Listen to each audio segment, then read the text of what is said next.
Messing about, don't need that. No, don't need that. Let's go on here.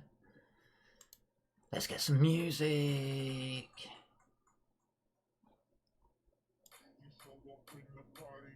Right, let's see who pops in.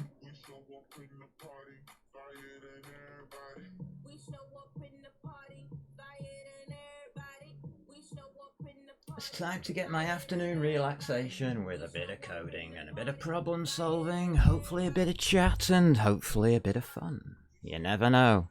Oh, got a keyboard here. I'll take that keyboard. It's a different computer, isn't it?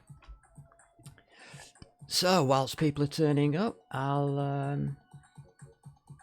give that a bit of a wait.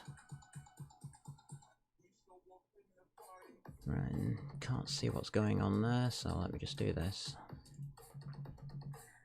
Alright, where's my viewers? Oh, it hasn't started yet, right, okay. Alright.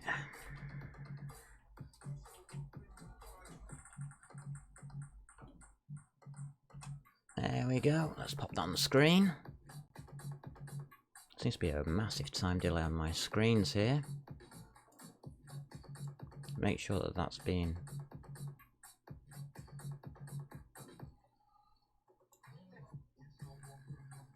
I can't show the chat. Don't show the chat. Bad idea. There we go.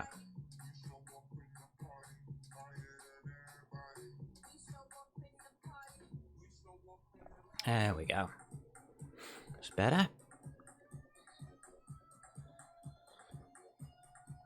So, whilst people are running to their computers to switch on my channel and chat with me. Oh, got Twitch export to YouTube that succeeded. Okay, that's not needed. Looking good, looking good. Right, we'll start in a bit then. We'll start in about, oh, give us 5 minutes. How about that?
Just wondering whether I should really have this as science and technology, you know.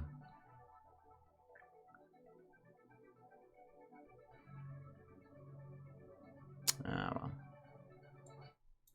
Maybe I should.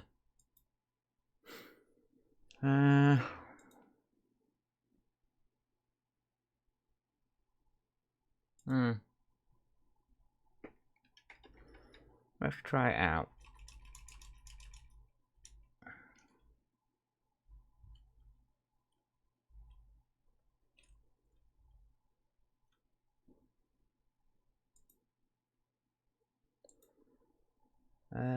Computer programming.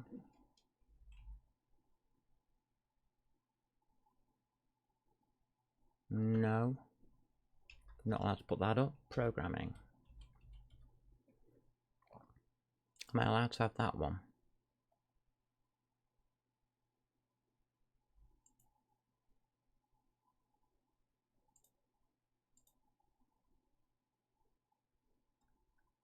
It just says IRL.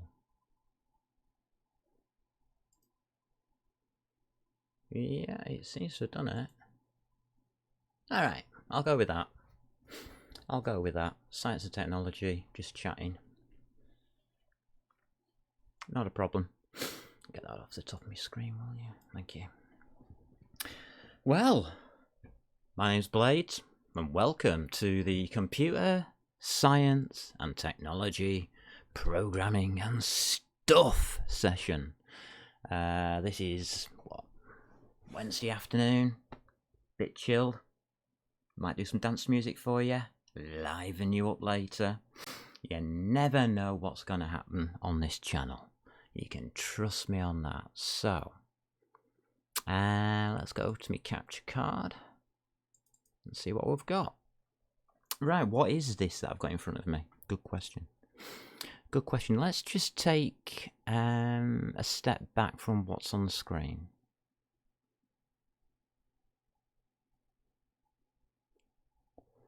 I want to talk about why it's on the screen. Here we go. Don't really want that screen, thank you. Yeah, okay, next. Whatever. What do we got? We have the lightweight Java game library. Okay. Let's have a look at it. Alright, this is it. What is it? It enables cross-platform access to popular native APIs, useful in development of graphics, like OpenGL. Now, when you come to download it, let's download from GitHub. Just have a look at the GitHub on this. Blah de blah de blah. Pull requests, issues, code. Release. Here we go. Right. This is why 4 days ago, 10 months, 26 days ago, 4 years ago for some stuff.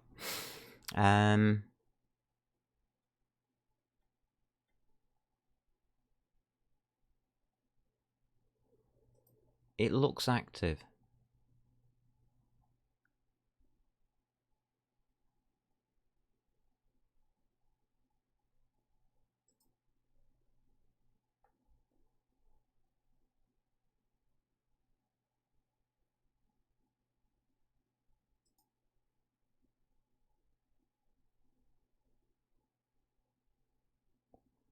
Yeah, there's plenty of stuff going on here.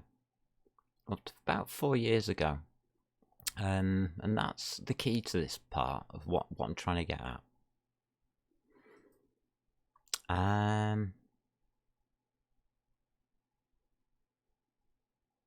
There's your building something. Yeah, there's a LWJGL 2 website. Let's have a look. You can customize it. Now, 2019, 1st of September 2019.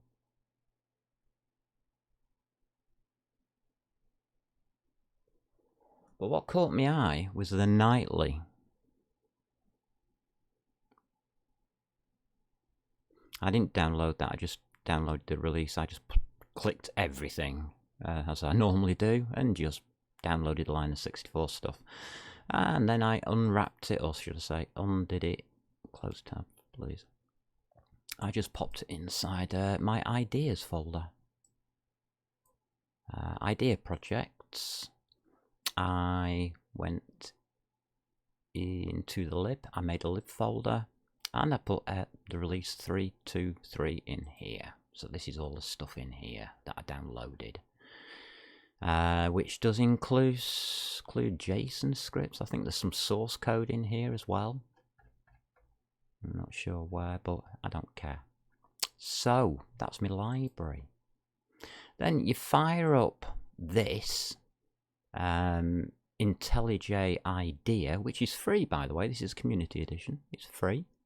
I got it out of... let's just get rid of it a minute. Add and remove.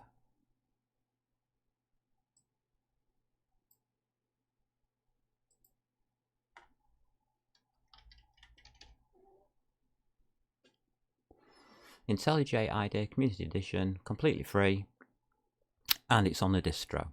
All I had to do was switch off it. It detects updates over the net, so I just had to switch that off. That was the only thing I had to do to it, because that annoyed me. I want the distro to keep it up to date, not the program itself. So all you do is you go into File, Project Structure, Libraries. You click on the plus, and you go and highlight all of those jars. What the hell's going on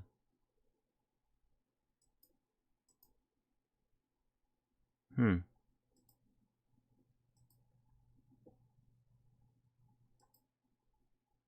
Interesting. Alright, it's down the bottom corner, that's why. Why has this gone so big? Don't know. Don't really care. But I clicked on everything, and it all worked nicely. Oh look, that works.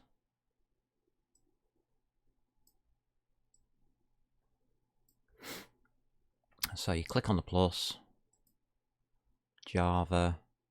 I went to my libs directory, went into there, just shift-clicked everything that was in there. There's a jar. So clicked on the first one, then shift-clicked the last one, and said OK, and all of these appeared. Which it does, yeah, that flashy thingy, which means it's updating. So I'll just cancel that, whatever it was. There we go, the update, it tells me it's available, and you should not be doing that, so go away.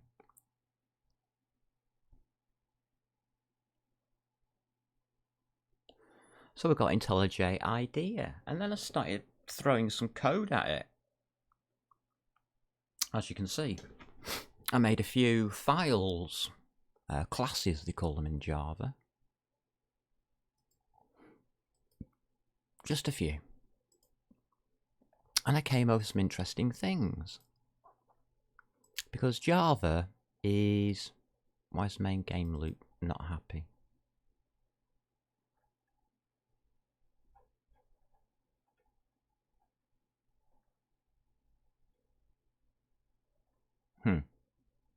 No idea.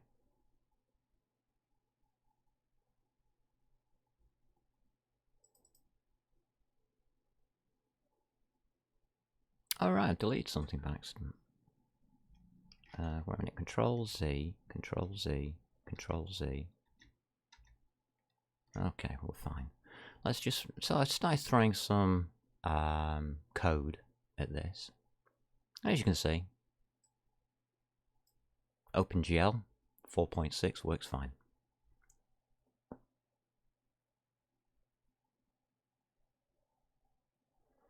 So to do that involved a lot of looking stuff up and a bit of research, which obviously was successful. I think it's a nice demo of OpenGL. Didn't need to load any models or anything like that. I can get rid of the top, I can get rid of the bottom now. Everything's successful.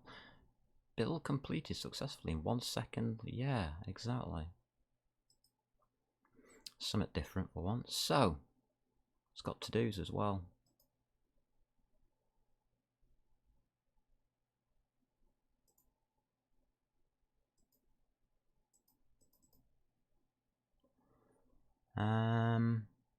Right, let's do this one first.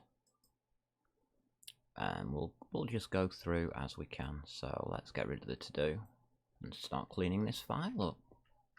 First of all, that's not needed.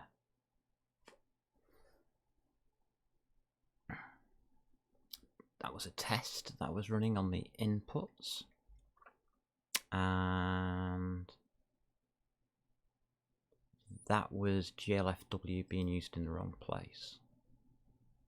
That's good. Got another one down here. It's this one here, isn't it?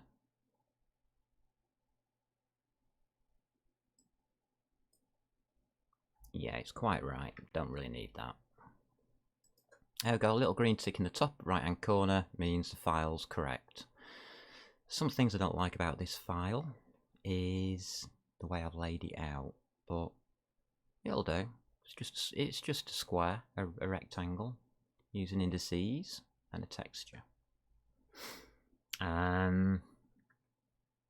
Everything's in the resource folder. I've got some GLSL. This thing actually has GLSL as a language already in there. I think as soon as I started trying to put in dot shader, it picked up on what I was doing, and wallop, I got GLSL. Rather cool. And I got a couple of textures as usual. So I've got my blue gold terrain. You know the ones that I usually use. If anybody doesn't know the ones, say so in chat.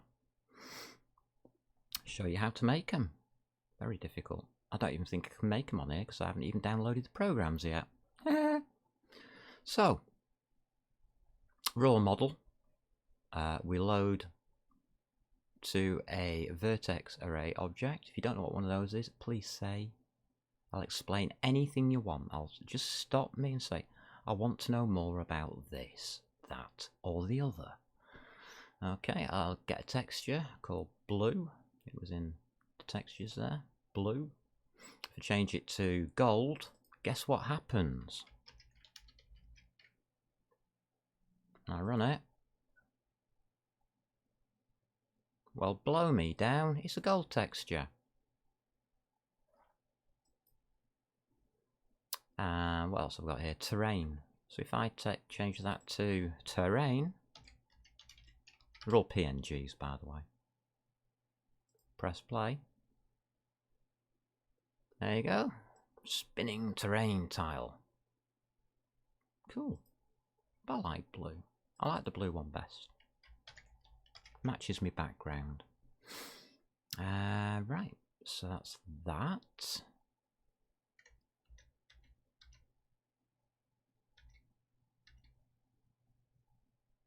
Oh no, I have made it. I've edited, haven't I? Doesn't matter. And that's that file done, really. Could clean it up a bit more. It's just a demo, a tester, literally. It's an engine tester. There's the engine, and this is the tester. Obvious, really. Blah, blah, blah, blah, blah. Don't need to do anything there. Don't need to do anything there. That looks good enough. Yeah, everything looks good there. This looks a bit awkward, so I'm just going to do my normal way of doing things.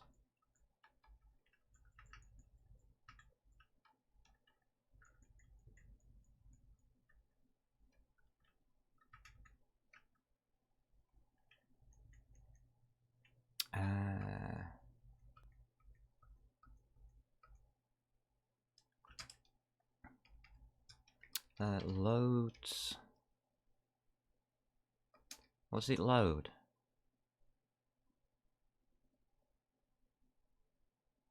Loads to GFX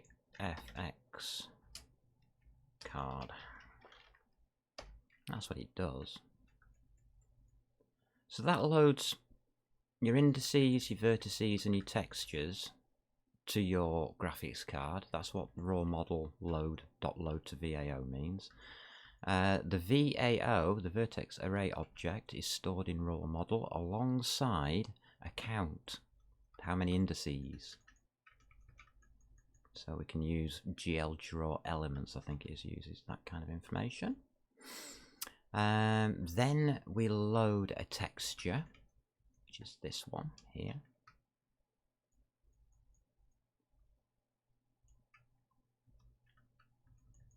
There we go. I've missed one there, haven't I? There we go, that's better. So that just loads a texture. Now, where does it put that texture? It puts it on your graphics card. So yeah. All we have in model texture is the raw model. Oh no, we don't. We just have the model texture itself, don't we? Let's have a look. And textures. Yep, just has the texture ID. That's all. So there's nothing special about that. So that holds your texture ID. Holds the OpenGL texture ID. And then the textured model puts it all together.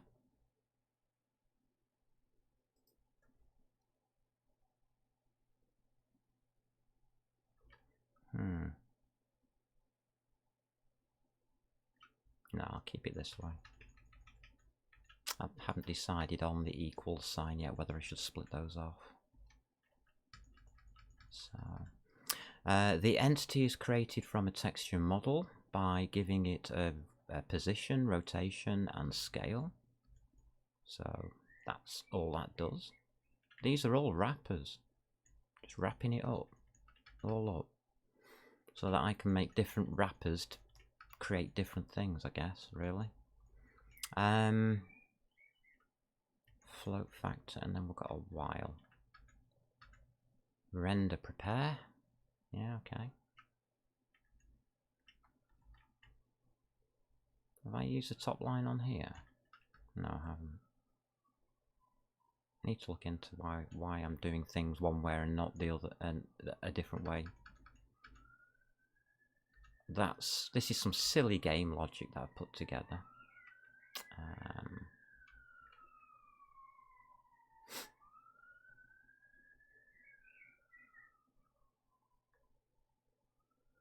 That flow test shouldn't really be there.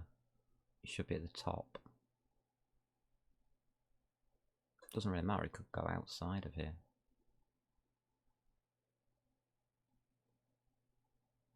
It can go up here. But considering it gets deleted for the next kind of thing, I'm not bothered. So all I do is take the sign of whatever this factor is, stick it in S, and we can do silly things with it. Like that line, or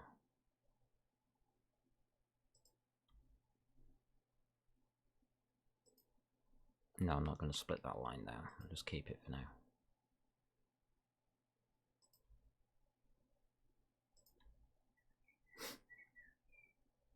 And I've just messed around and just made something that does something, really. Before we render, we check the movement of the camera, and then we just do the render, which should be looking like...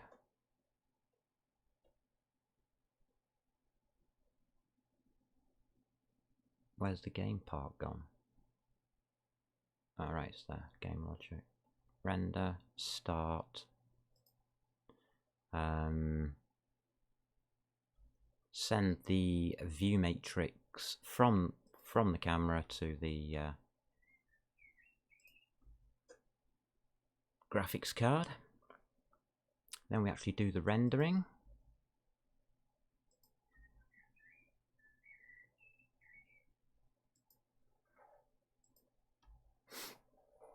Like that. Then we stop the shader and we update, which swaps the buffers, basically. Alright, everything else is okay there. Okay, looks good. Oh, that's a bit better. I can concentrate now. I'm bit by bit. And everything's good because look, we've got analysis complete, no problems found. So the main game loop is now sorted. So that's main game loop cleaned.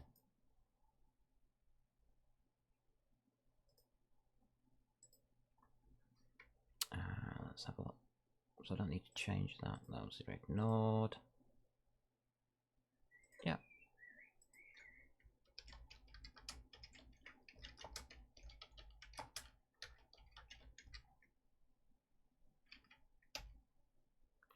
Okay. Now that's something that I've never had before. The ability to take like something like that and correct all the little bits and pieces and clean it all up properly. So I've never had this ability before, and it's really interesting. That's what grabbed my attention and made me want to look more into this. But there's a lot more about this than it first looks, because throwing code on the screen was easy. I know the code inside out, upside down and backwards, so programming it didn't take a while. But what did take a while was thinking about those little yellow marks down the right hand side and getting that green tick. Because it showed me that under development and what's research and development, under that title, when I'm programming, my programming isn't very good, shall we say. Let's have a look at another to-do now, shall we? Bladez engine. Public class loader. Okay. So let's pop you up. Let's get rid of you. And let's see if we can clean this up. Right, so what we got? We've got a bit of 3 warnings and stuff found. Well, yeah, okay, it's...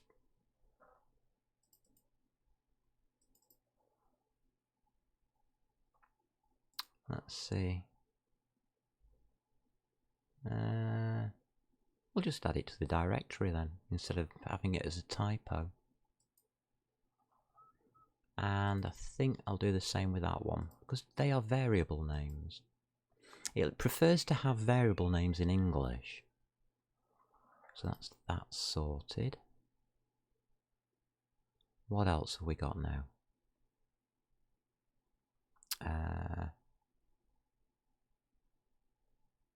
Explicit type argument integer can be replaced with open bracket, close bracket.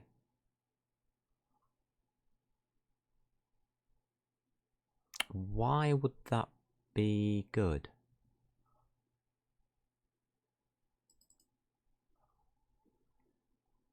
Oh, I see.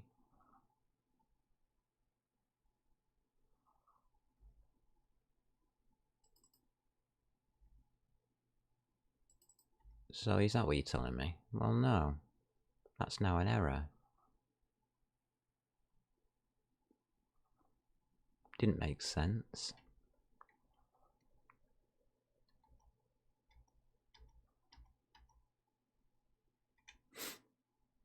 So I don't quite understand some of these things. That it's telling me. So it's private final, blah de blah de blah. I'll leave that for a second then. What else we got in here?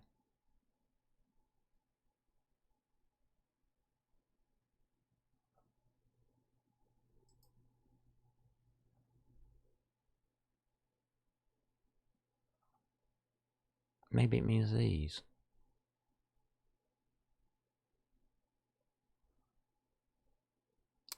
Can be replaced with brackets, yeah. Alt Shift plus Enter. That's Alt Shift plus Enter. Alt Shift plus Enter. Okay, I think I have to highlight it first. Alt Shift plus Enter. Highlight you. Okay, green tick. So that's how it expects you to write it. That's fine.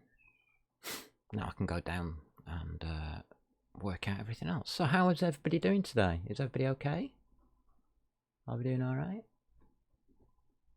Acheron passed by earlier, 10 o'clock this morning, so thank you Acheron for popping in there. That was nice. Good to see you again.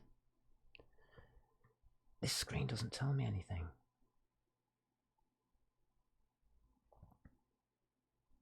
That screen doesn't seem to tell me anything either.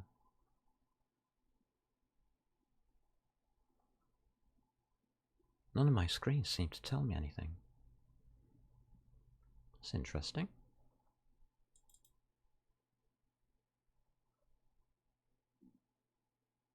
Oh, so we have got viewers. It's just not telling me that I've got viewers. Okay. Let me just refresh a page.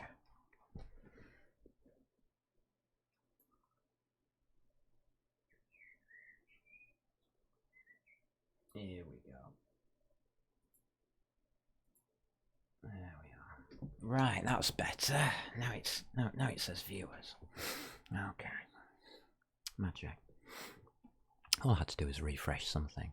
So this is this load to VAO thingy. That's looking okay. What I don't like is this compact way of doing things. But again, this is how people seem to be writing Java. Now, I don't know why they're afraid of spaces. Do we need to unbind the VAO? No, not really. We can take that out. I don't think it's worth it because it unbinds it here. Oh, that wasn't supposed to happen. That's better. Okay, let's have a look at that. That already looks 100 times better. So do the indices first. Then we can do these. You see, it does it just by pushing return. It does it for you. We do the positions, then we do the texture UV.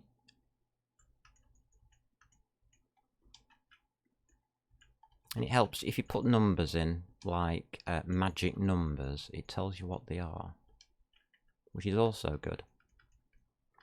Now, when you're loading, you create your VAO, that has to be done first. And then you store whatever data you've got in your attribute list. Sorry, you set up your indices buffer, and then you store all your data. Okay, then you unbind your vertex attribute object, and you can return the object inside a raw model because that's what raw model was set up to do.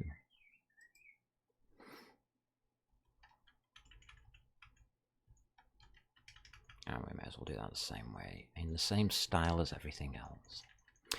Why do this? Why Bladez? Come on, what are you doing? What are you doing this for?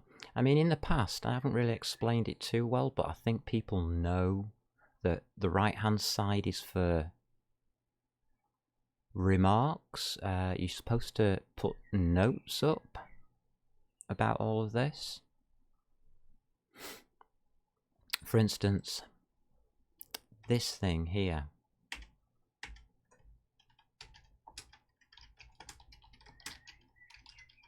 That has to match location in shader. People might not know that instantly. I mean, tuple size, what does that mean? It means the number of elements that are used for an attribute. I call it a tuple size. I think that's the official way of doing it. Why is this not lining up? Tabs. That's a bit all weird. No idea. Tuple size. That tuple just means there are 3 floats equals 1 triangle.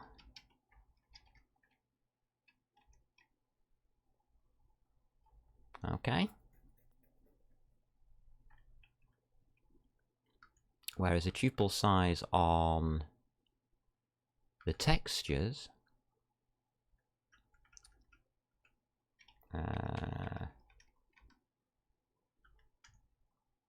this is weird. I don't understand this tabbing at all. The positions is the data to load to the GFX card. So as you can see, on the left hand side you can have your code, and on the right hand side you can have all your notes. Basically, that's the idea of this style of programming, or visual style. Also, it looks better on the screen. So you can see your command and then the variables the command uses, and you can see that the end of the command is there, and there's a line that comes down and shows that it's been completed. Stops you missing off those little semicolons. I mean, this says something, flip, put arguments on one line. You see? So it knows. Flip comma. Don't know what that means. That 0 can go.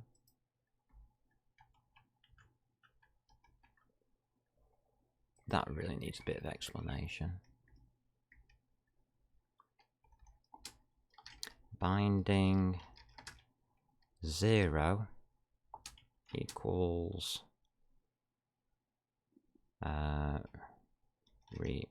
releasing the VAO.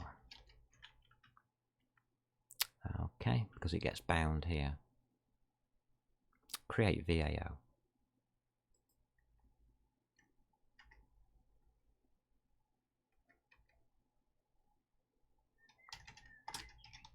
Create and bind VAO. And now it's starting to make a lot more sense in this file.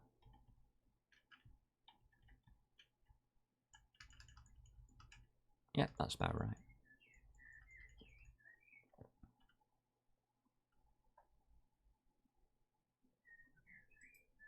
So here we just put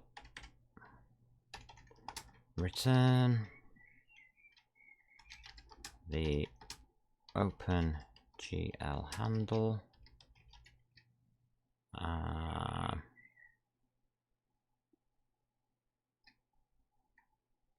That goes on the next line down.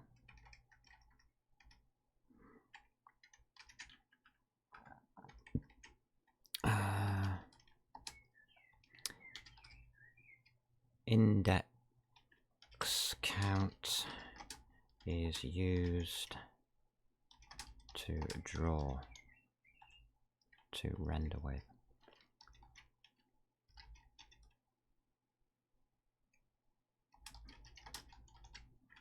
Okay, that looks okay.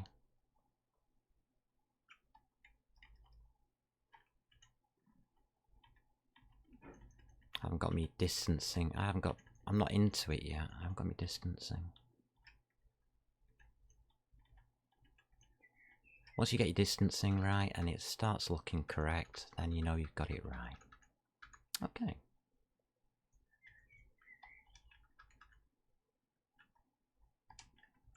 Okay, this is where everything went a little bit pear-shaped.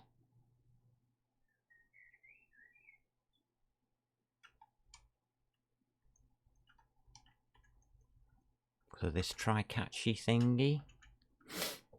This is how you load a texture, by the way. Slick Utils is down and out. So you Java lovers out there, who you always use Slick Utils because it was so easy to use. We are now using AWS.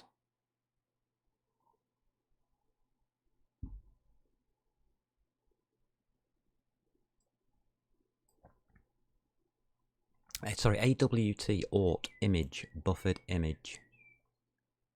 And the buffer utility 3D, which I wrote myself. God, that looks so much nicer when you go down the screen, rather than this cluttered garbage that you come to. So, open that, yeah, blah, blah, blah. So I've got one of these. Opens another one of these. Which brings us to that one, which brings us to that one, which now makes sense. Buffered image, image io.read, that's the AWT bit, I think. New file input stream, and you just give it the name, which is in res textures. File name plus PNG. Very simple, very straightforward. But there's a problem. When loading the image, it will load it in its format, not OpenGL's format. So what we do is we carry on to get the width, height, and the number of pixels. So let's do that. That's a command, that's a command. That's a command. Okay, and then we have to get RGB, the image. So let's break that down into start X, start Y. You might not want all of the image, you might only want a part of the image. The width you're going to, the height you're going to. 0, 0 is in top left, by the way.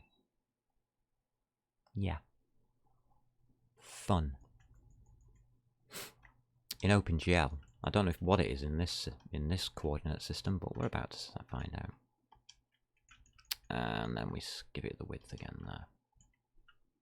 So the offset 0 and how much across we want to use at any one time, I think. Yes, scan size. So what you can do is an offset. You can offset into the image, and you can also you can tell it only to scan a little bit of it across.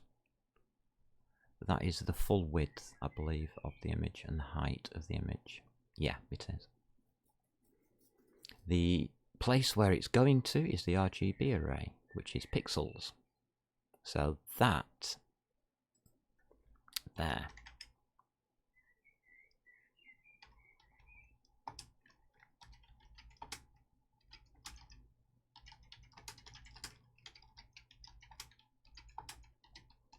There we go. You see how much nicer that is now?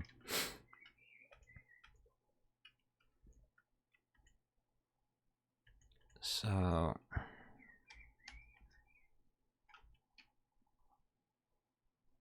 no, there's nothing else. This one needs a note.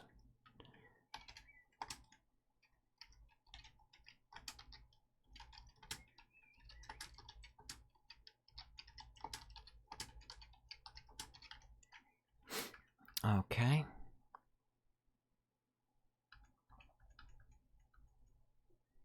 What is that other offset, the 0? It's just an offset. I think that means offset into this buffer. I think that's what it is. So that's what I'm going to put it down as. So it's offset into the storage buffer. I think that's what it is. Makes sense in case you want to use a single buffer to hold multiple images. That would make sense.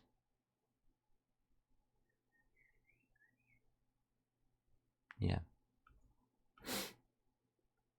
If it doesn't work, if this doesn't work, there is an input-output exception E. I'm not sure I like that. Not sure I like that at all.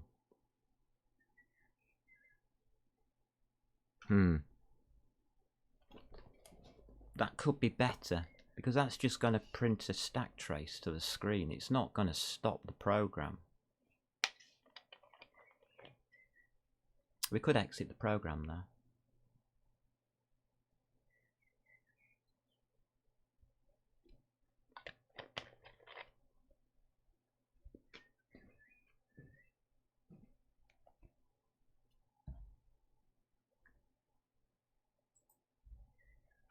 But what it really is a system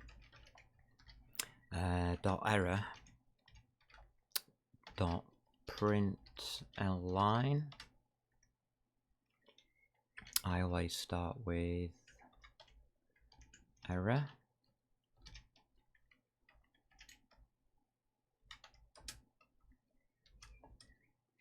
And then I tell you where we are. We are in load texture.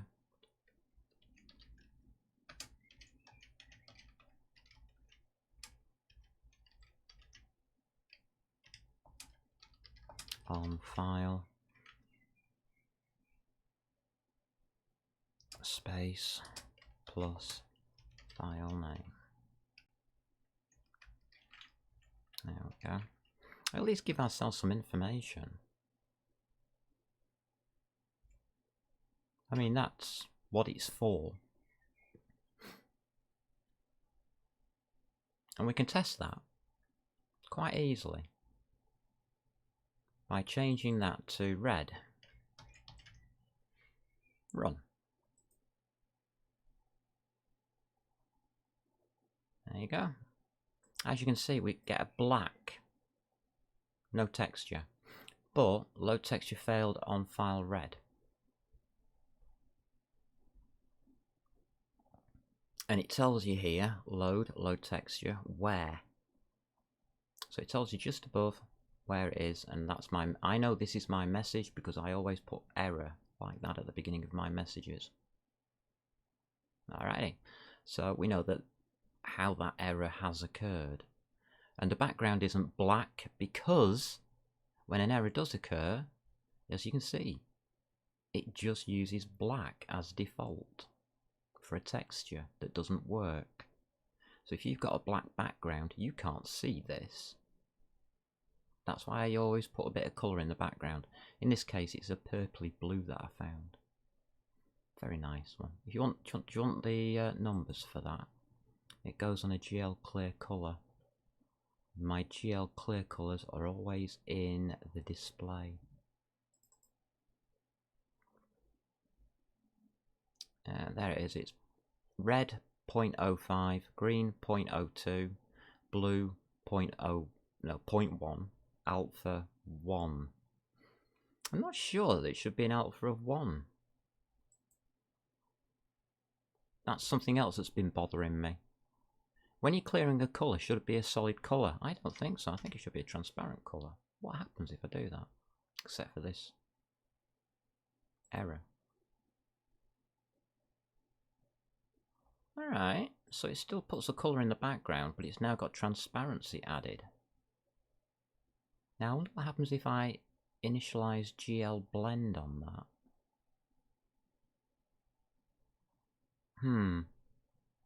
There you go, you see. I've already thought of something to look at. And that's how I program. So if where am I doing OpenGL? Here.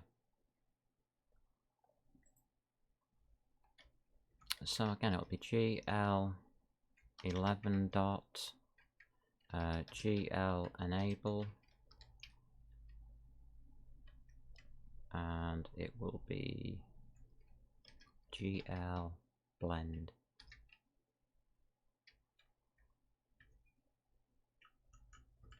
That one.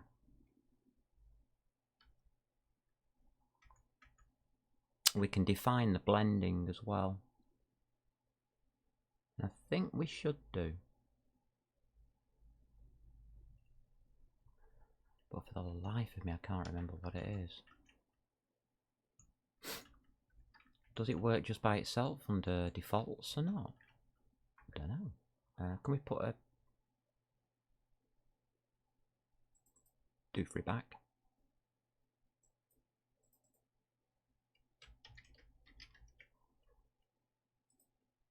Alright, that should clear up all the messes.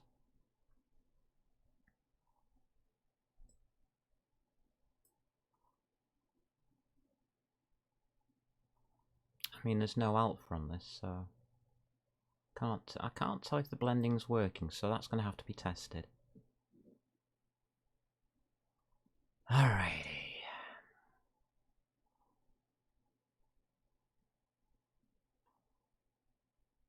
So that's just added another to do, haven't I?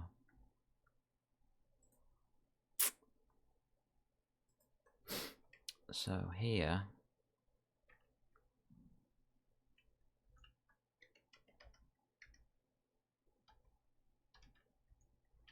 what we do is to do, come on,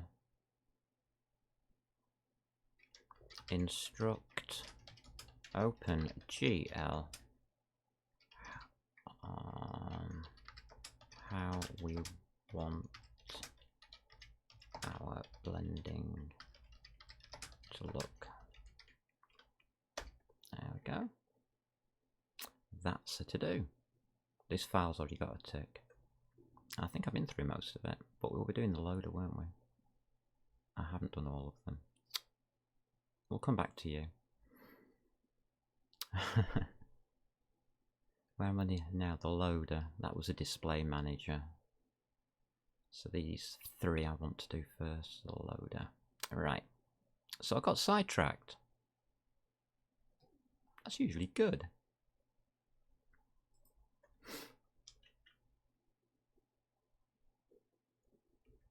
There we go. That's that finished. Alright, let's have a look at this next block of garbage here. Right, so we've now loaded up our texture, but in the wrong order. We've loaded it up as ARGB. So that's alpha.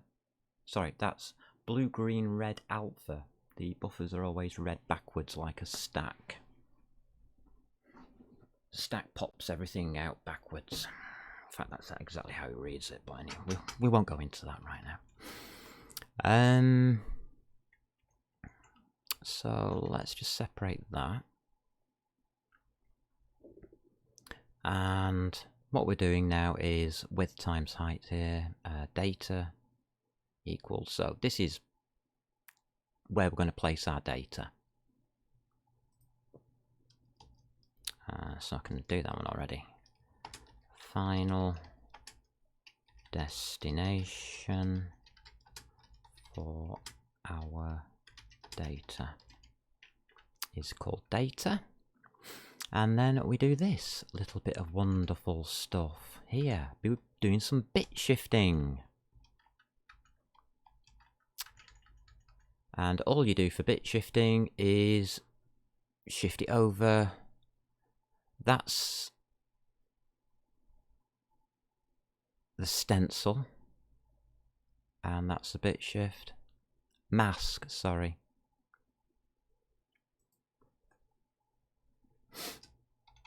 So it's mask and bit shift to get value. That's how that works. So you mask out everything there to make sure there isn't anything there. And then you shift it all down and take what's in the 24th area, as that will be what, just do it down at the bottom here. No, I'll do it here.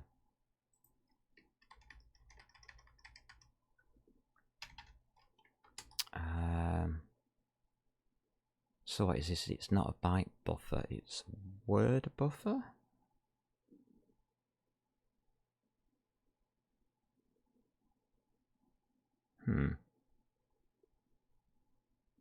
So the data is held in, well, it'll be,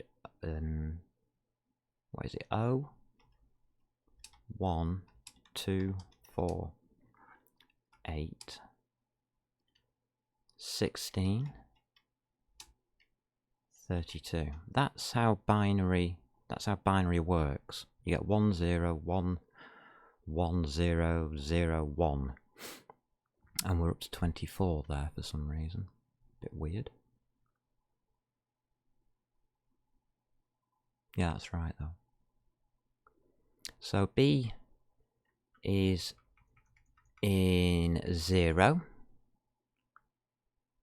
G is in the 8th slot. R is in the 16th slot. And A is in the 24th slot. God, that looks weird. Bit shifting always looks weird to me. I know how it works, but I just can't find a way of saying it. So, thank you for tuning in, by the way, people. If you've got any questions, and if you've got a better answer for bit shifting than I've got, what you do is you mask your data, shift everything over, and take the bit out you want. So, in this case, I think it's those two, those two, those two, and of course those two, or whatever. Can't remember how this is done.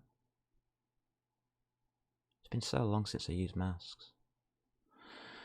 Once we've got the mask done, we can then replace the data back in as ABGR. Now that will be read out, of course, in reverse as RGBA, which is exactly what we want. We don't want BGRA. So that format there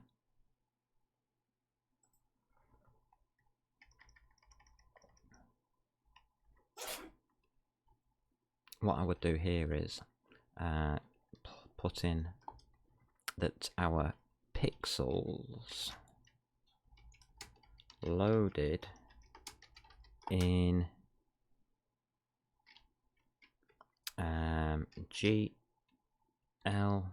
no, I won't say that, in BGRA order.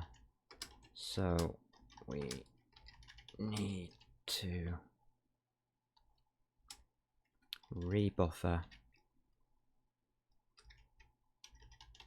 to RGBA, which is what we're used to using for in OpenGL.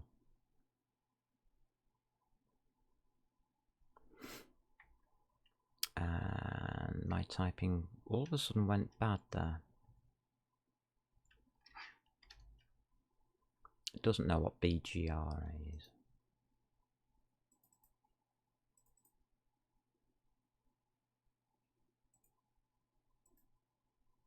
No, it's correct. So that's how we've loaded it. This code here goes through the whole of the image and takes out the pixels and then places them in the correct order back into data using the ORs. So it's AND to take them out, ORs to get them back in.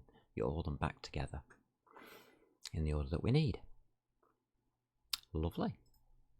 And of course everything looks as though it's been done in reverse, and yeah, that's because it's all held in reverse. Weird, weird, weird stuff to understand.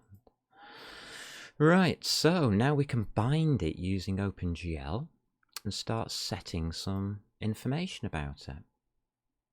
So there we go. That's bind it. This means that this is the texture that we want to work on, which is called result. Result will be, looks to be, well, it goes with this.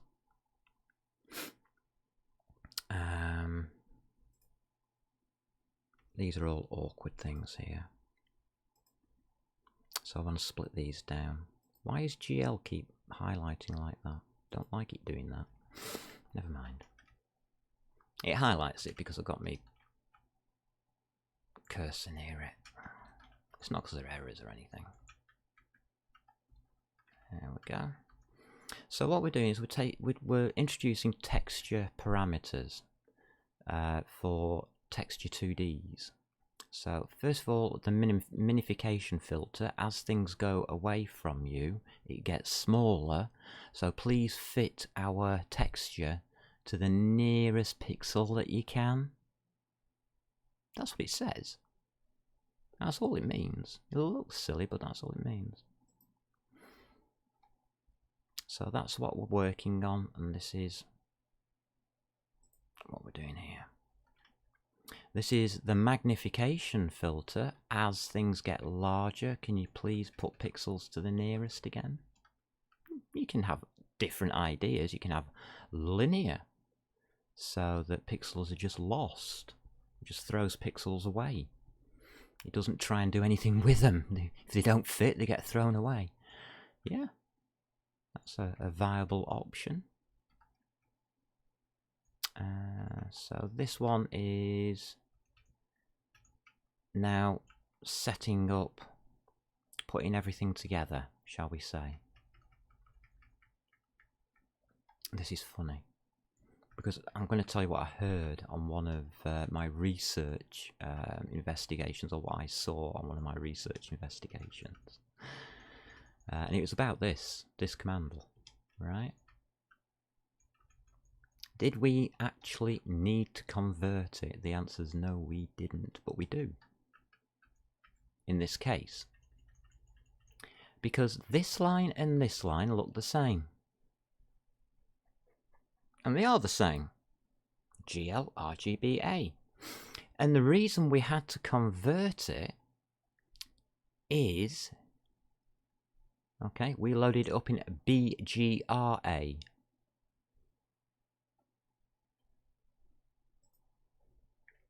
This is how it is in the BGRA. There isn't one. OpenGL doesn't understand that. That's why we had to convert it. So that is going to be RGBA, which is what we converted it to. So this is how we stored our data. No, I think I've made a mistake. Oh no, I didn't put data in here. Now, somebody actually came out with a comment, well, it's because OpenGL's deaf and it didn't hear us the first time. No, it's not. All we've told it is how we have stored it. We haven't told OpenGL how it should store it.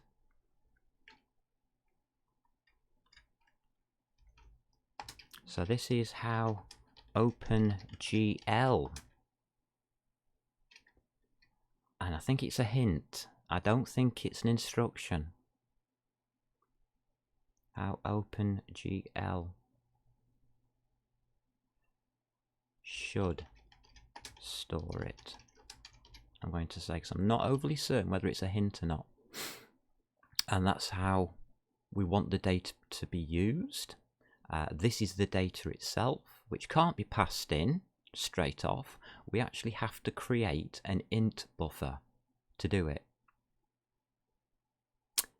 Because Java stores it from -128 to +128 for a colour, whereas we wanted 0 to 255. So yeah, there's a bit of messing around going on here. So I actually had to make buffer utils here to do create int buffer, just to make it look easy. All right. So I'll put this here. Places the texture to the GFX card. Alright, so everything else looks okay. You can have a border as well. Specify a border on these, which I think is interesting. And a level, I don't know, is the answer to that one. So when I don't know something, that's what I do.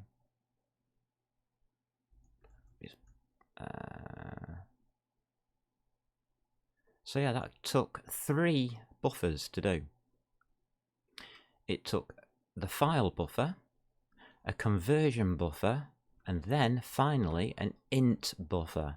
And this is why people wanted to use slick utilities. Because slick utilities used to do that all behind the scenes. And now we have to do it ourselves. Yeah, so what's the problem?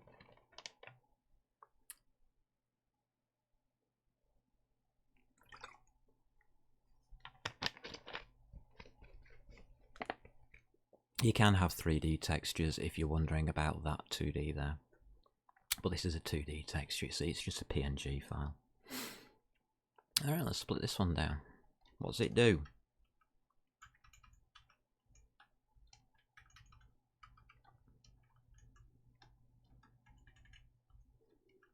What that does is releases the currently bound texture. So we could delete it at this point, but we don't.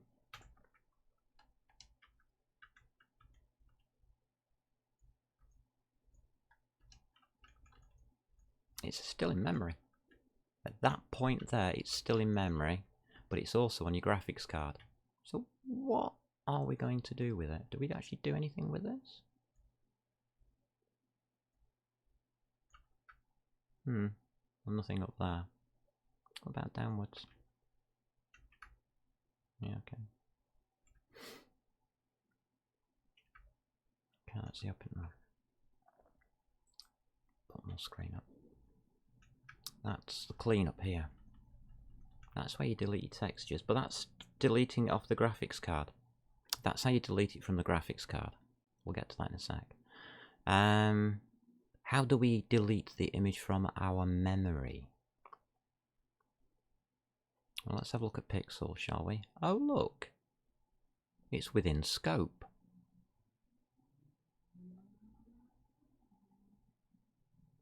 Yeah, it's within scope. So it's auto delete there, the line 147.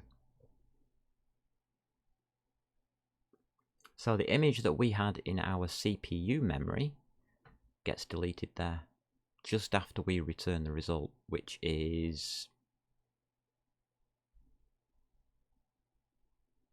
a handle.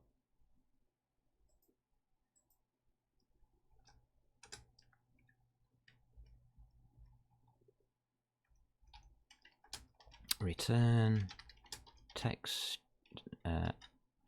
open GL handle so we can bind it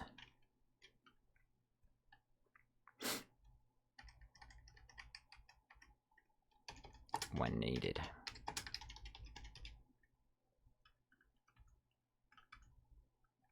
Full stop. There you go. So that's what will get returned, and that's what we store in our texture. That's that ID that we were storing in model texture here.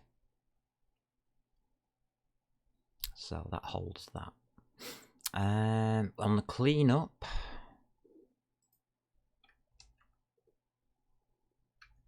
for starters, can we start separating these all off? I'll be honest, do we really need the brackets?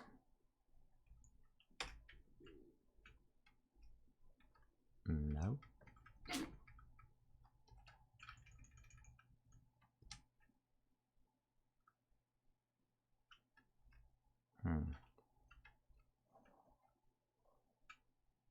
I see.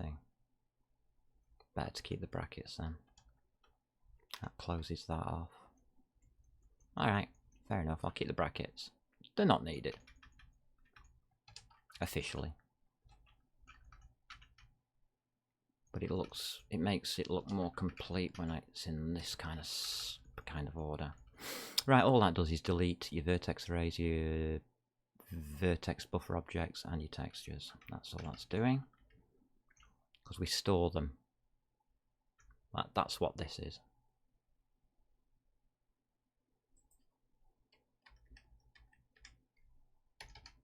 Store handle for deletion later. That's all we're doing there. And that there is that list of integers at the top. That array list. Which said we didn't need or inferred things. Okay, so that's the cleanup done. How do you create a VAO? Simple.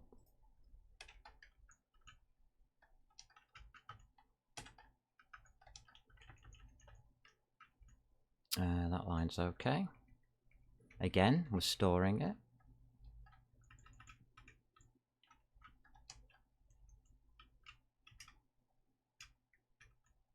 End, please. Store open GL handle for deletion later and cleanup. What's wrong with OpenGL? Are you trying to tell me that OpenGL isn't a word? Oh right, you got to use capitals. Okay. And then we bind it.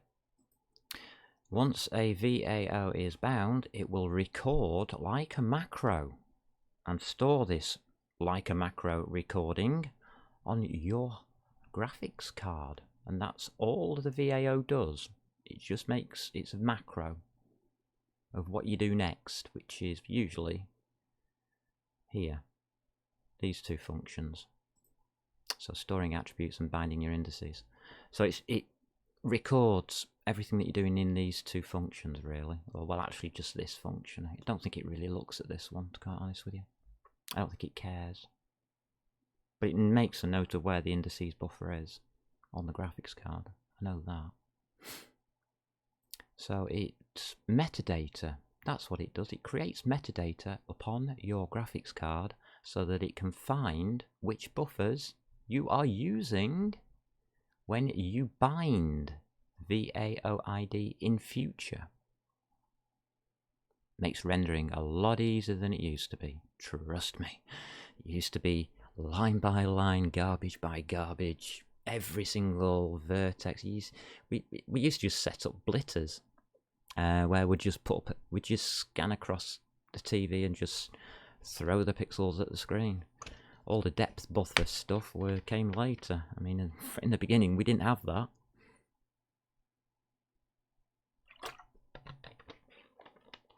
I think it was 1.1, OpenGL 1.1 when that came out. Yeah. OpenGL 1.0 was fun to use. But it was also very powerful. It had natural fog in it. And effects programmed onto your graphics hard programmed effects, which you can't use today. Well, you can if you use Java, because you can cheat by putting in which version of GL you want to use. You can't in C++. You set your OpenGL and you use your OpenGL in that setting.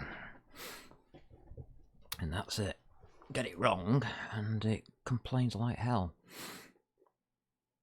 Alright, so that's okay.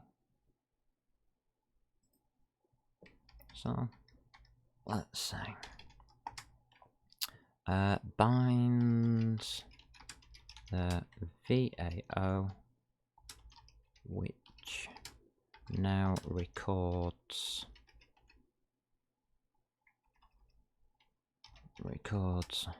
which buffers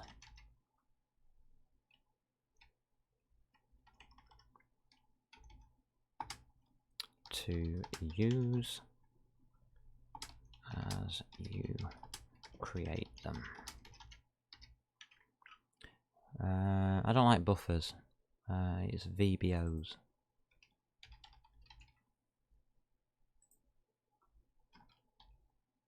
No, we'll just have VBOs. Vertex buffer objects.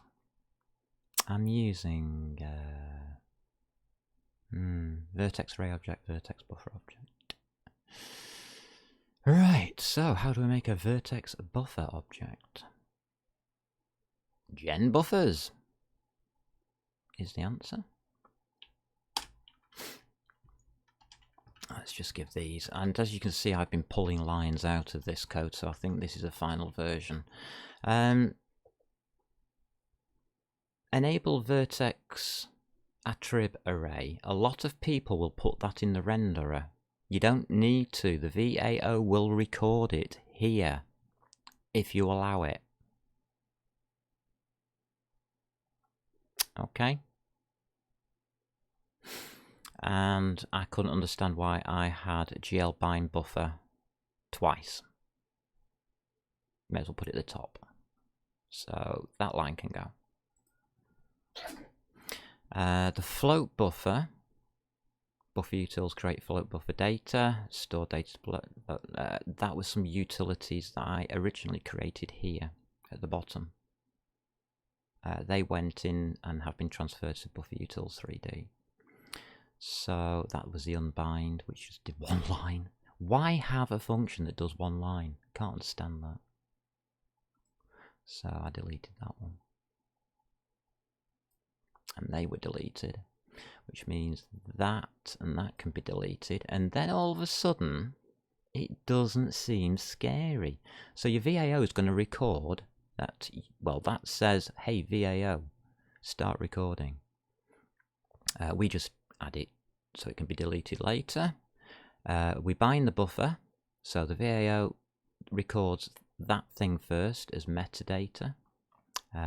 We then send the data down. It doesn't record that. It just records to which address we sent the data down to.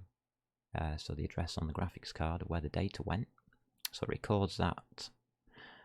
It records the attribute pointer and the enabling of the attrib, whether it gets enabled or not. Because you can choose not to, interestingly enough. Can have serious side effects, but hey ho. La la la. So let's have a look at this buffer data. This is the big bit. This is where it sends it to the graphics card. And as you can see, we couldn't send it straight to OpenGL. We had to create a float buffer from our utilities again. Because the data was stored in a way that OpenGL couldn't use it. Yeah, great stuff. So that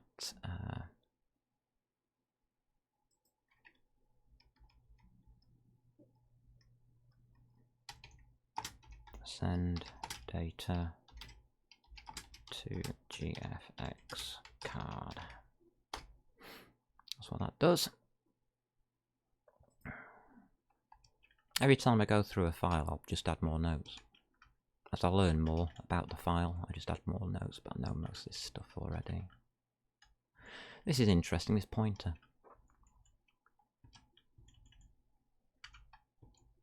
Okay.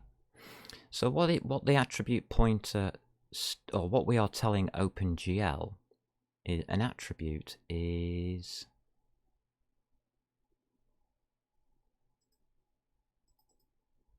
one of these. That's an attribute. Okay, that's the uniform, that's an attribute, and that's going out to the fragment shader in this case, depending on whatever shader's next.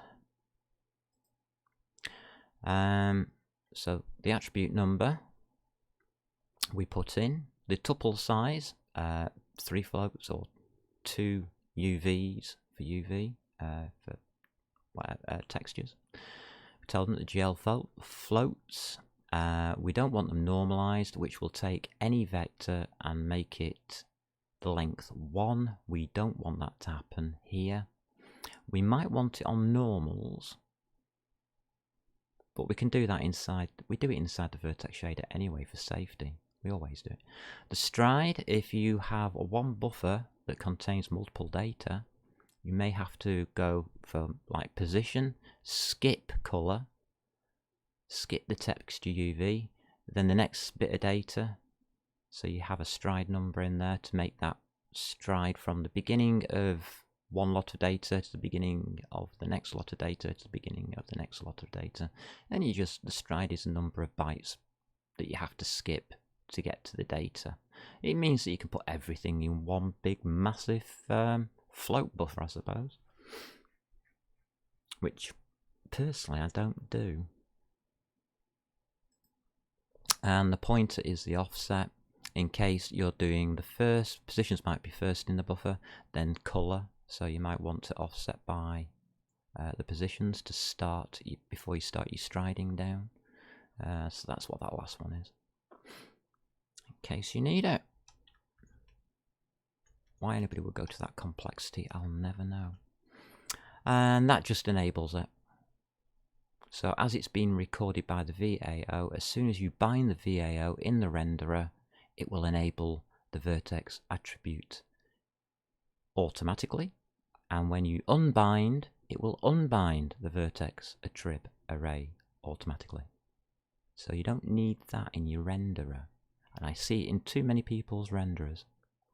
In fact, every single renderer that I've been looking at in the last 2 days has had that command in the renderer. Really?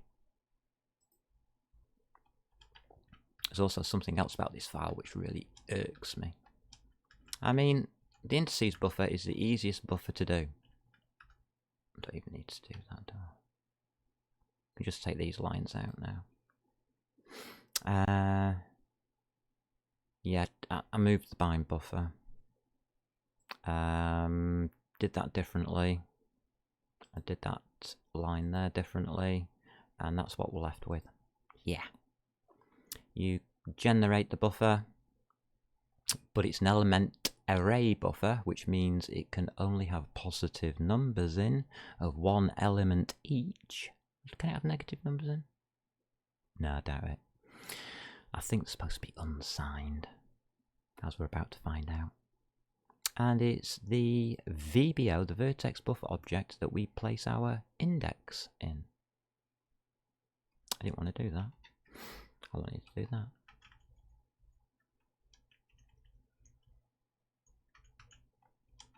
And the index tells OpenGL which of our triangles we want to do next. That's the easiest way of doing it.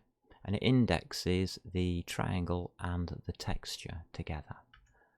Very handy, so that we can get the right texture bit on the right triangle. And it saves a load of data, because we don't have to keep duplicating vertex positions.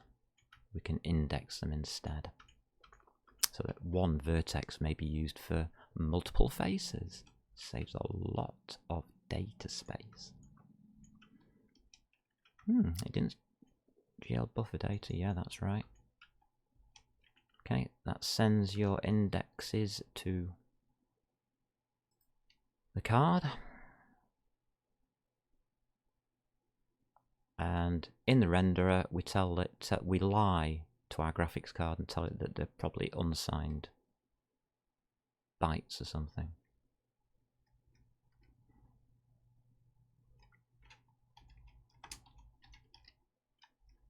So I'll put it in.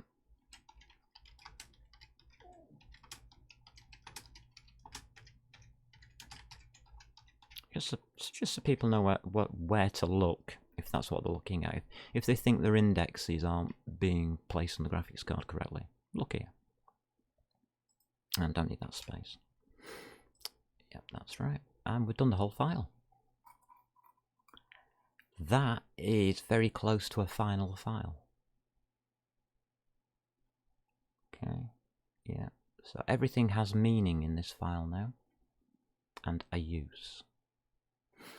Now, as you type and you put something like gl30.gl bind vertex array in,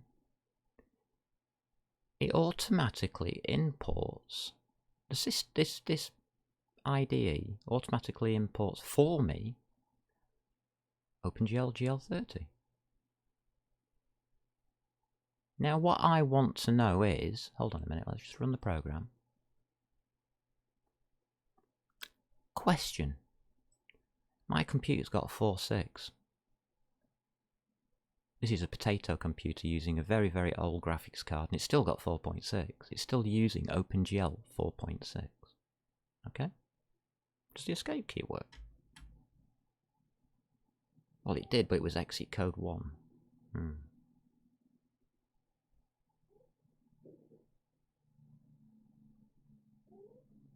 Oh, I didn't know that. I've never tested that before.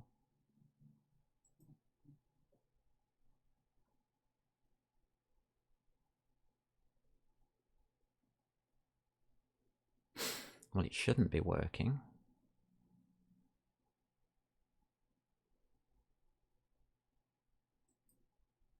But we have not engaged. Ah, wait a minute, display manager. Oh, where is your instructions for doing the callback?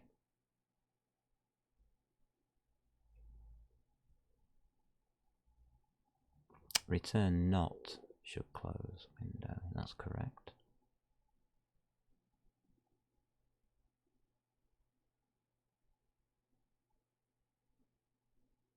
There.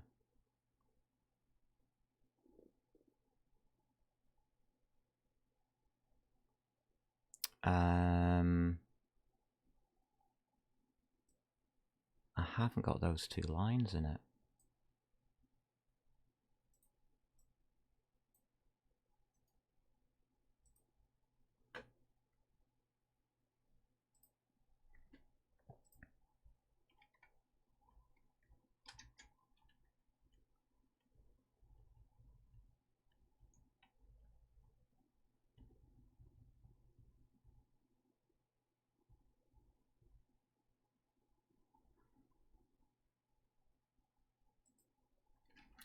Alt Enter.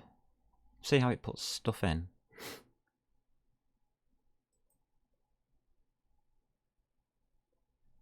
Alt plus Enter. Oh, wait a minute. That's GLFW dot.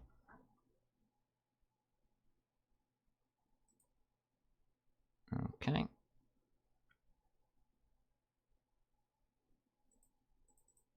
Alright, Alt plus Enter.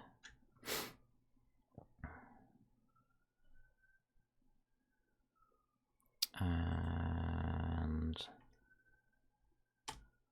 that should be there, yeah.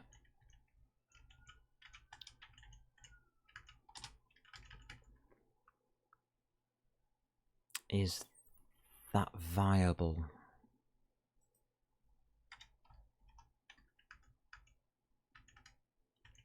I don't like this here.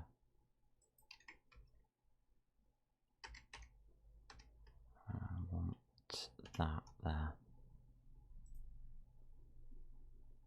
Okay, we've got a green.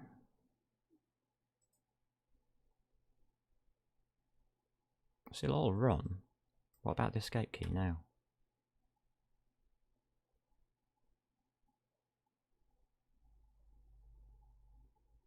Out of bounds for length 2.5. Oh, right. There you go. Let's try that. Maybe that's what's happening. Escape key.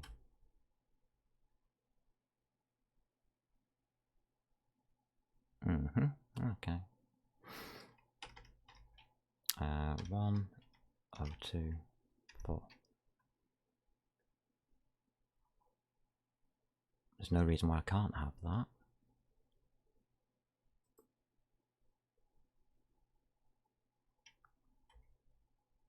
Yep, that worked. There we go. Just that this array wasn't big enough to hold all the keys. Nice. I got code 0, so I've now got the escape key working. Bonus. There you go, that's how I program. Right, display. Right, yeah, we were in the loader, weren't we? Did we finish it? I think we did. Look at all of that. Wow. So, we have cleaned loader.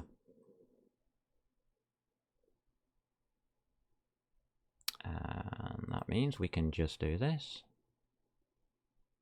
Main gateway clean. This was a loader. Clean. Whilst we're doing that, we found other things in here. So yeah, by cleaning this, we managed to mess about with other stuff, and I still am not happy about the loader. I'm going to commit it because I don't know if what I'm about to do will kill it. What I'm about to do is something very strange. What I'm going to do is I'm going to test out my graphics card. What I'm going to do is I'm going to go down to the bottom of here, and I'm going to say import. And it knows what I'm doing already. And this time I want a static org dot LWG OpenGL. Oops. OpenGL dot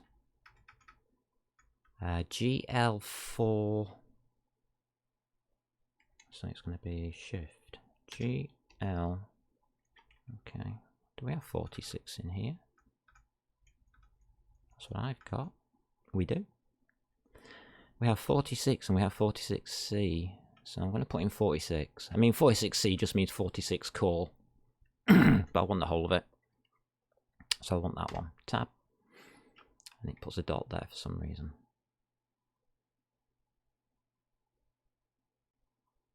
Is that just an asterisk? Semicolon? I think it is. Right, so it's not being used. Now, I want to see if this gets used automatically, or will it revert to any of these? Or will these grey out and this one light up? This is a test of the language and the way people in tutorials are using Java. Are they using it correctly? Or are they just copying from what's gone before in the past, or are they thinking forwards? I think forwards. So we've got no OpenGL in the first bit. File input. No OpenGL in here actually, unless we create a texture at the bottom. Yes we do. So GL gen texture. Let's take off that. Hold on a minute.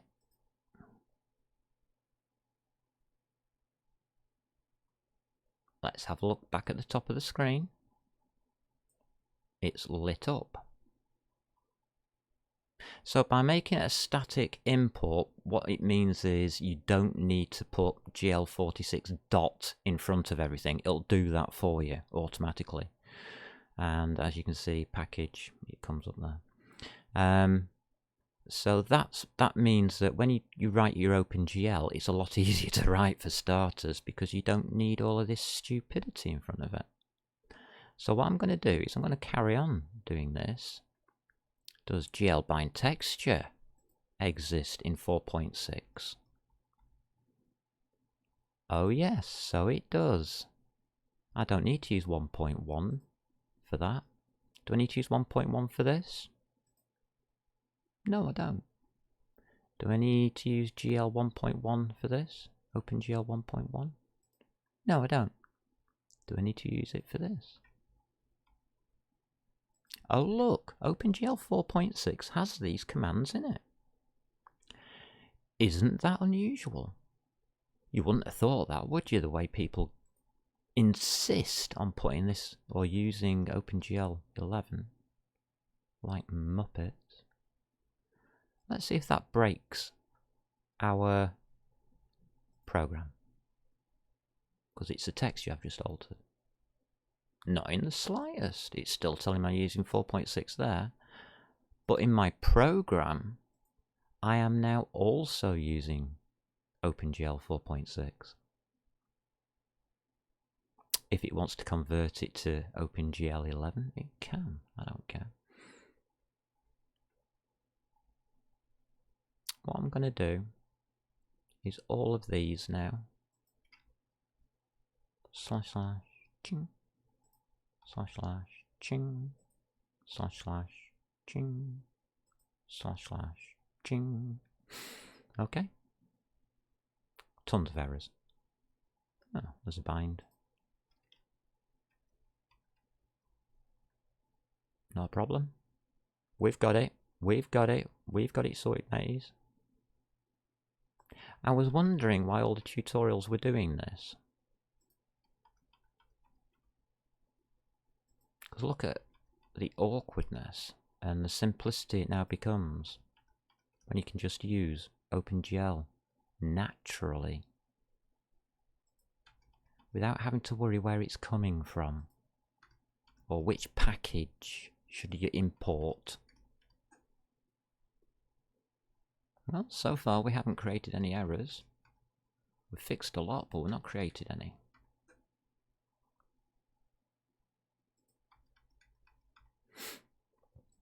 There's also something else we can do to help this out.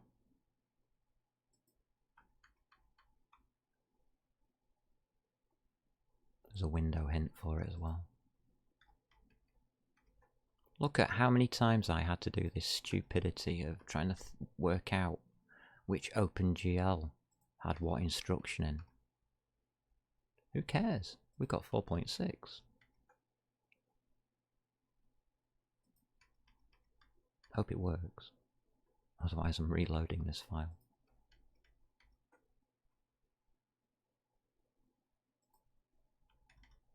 That's why I saved it out, by the way. In Git. Interesting how much difference that makes.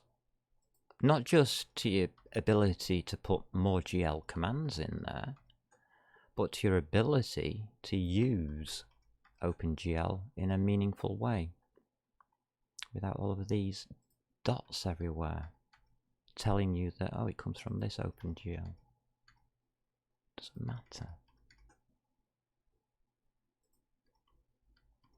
By using a static import, we can get one static import, we can get rid of all of these files. There you go. I've got a tick. To make sure, rebuild the project. Okay, that took a couple of seconds.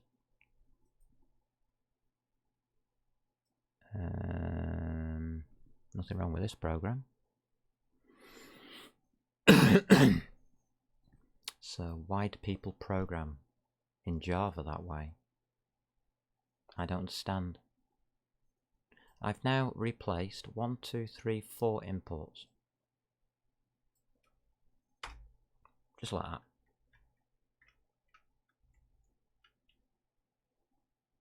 That should be a separate import, and that should be a separate import. All by one static import with an asterisk at the end, we get all of the OpenGL commands. Now, I agree with this file. This file is now in a final stage of near completion. I don't think there's too much wrong with it. I've got a question mark there.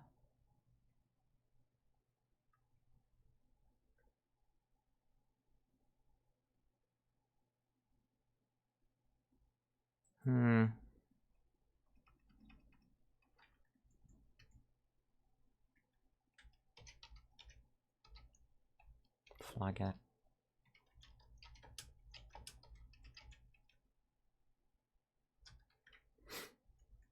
There you go. Now I'm happy. So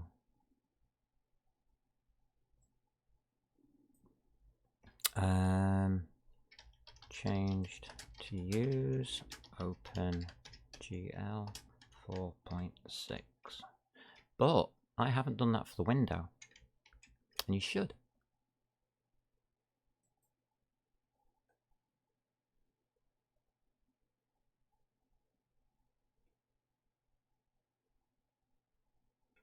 GLFW. See, I don't need to put GLFW dot all the time. I can just write GLFW and whatever the command is.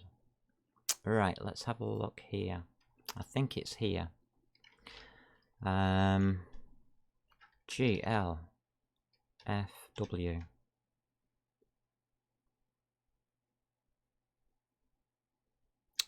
Window hint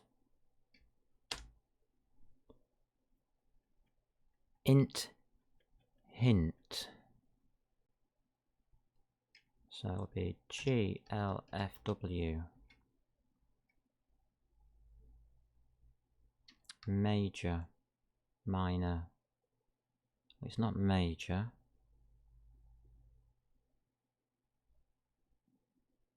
Okay. OpenGL.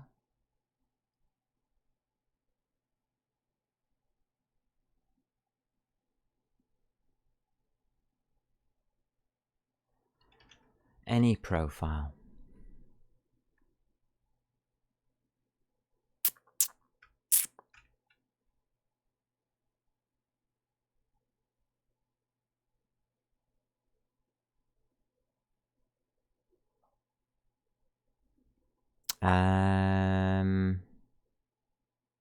So how do I get the major and the minor to work?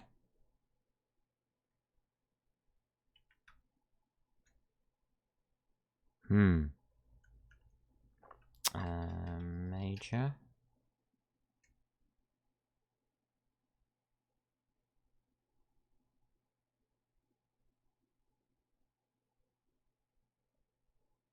Equals 3.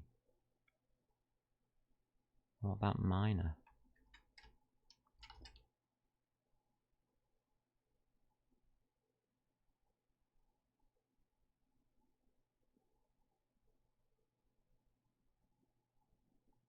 That's interesting. I think that's the ones I want. Let's see if it is. Major. Version. And that would be 4.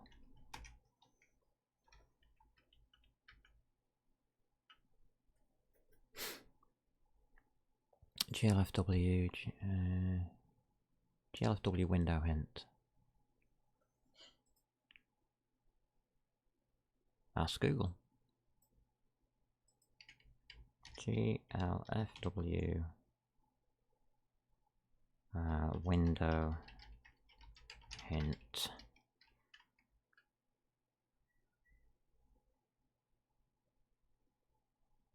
Oh, is it context version major?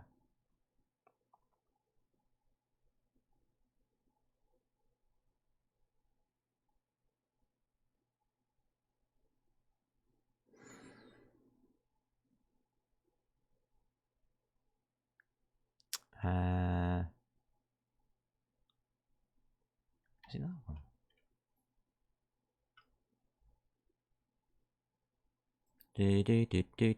Do.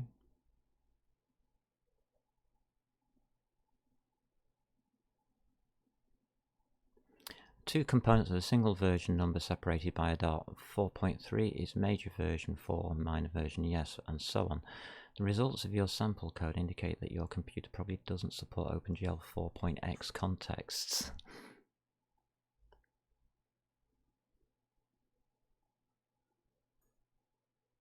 Yeah, I know that. God, that's useless. Stack Overflow, you are useless.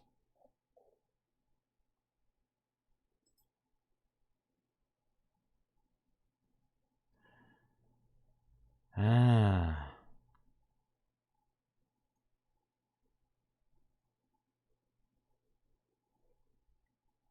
God, these aren't in order, are they?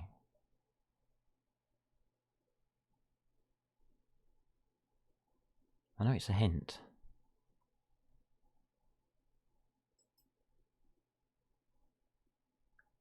Context Client API major version.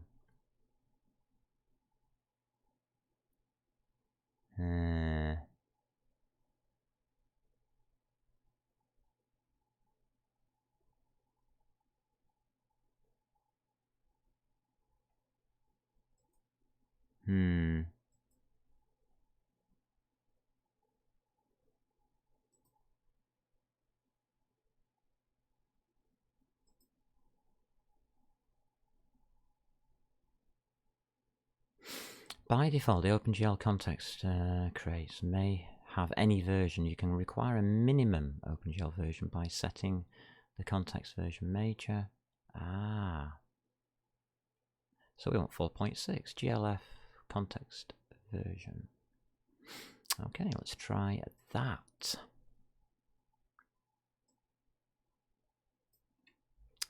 So that's context version major, and it's just the same thing, isn't it?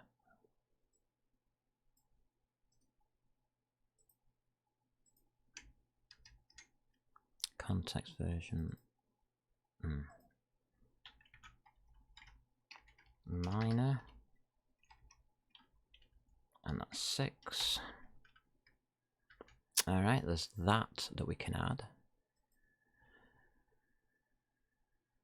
This has to go before the create, by the way. Yeah.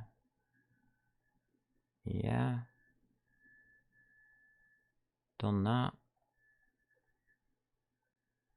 There's still one more.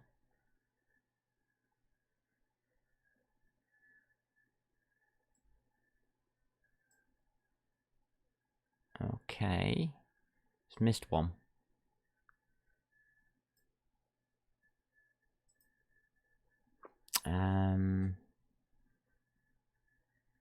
Setting it in there. No. Don't want that. So it doesn't tell you. Right, let's see if we can find the other one then. The other one, I think, goes after those two. And it's a damn good hint. So it's GLFW, window hint. Just remembered what I was doing. Good. And it's GLFW underscore open GL. Is it compat core forward compatibility or just profile?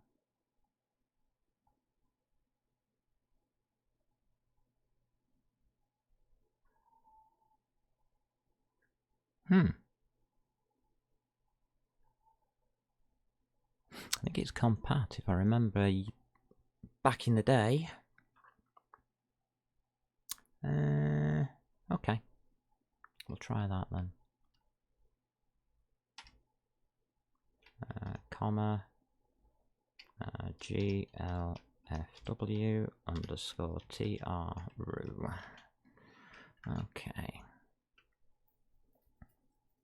I think that's it.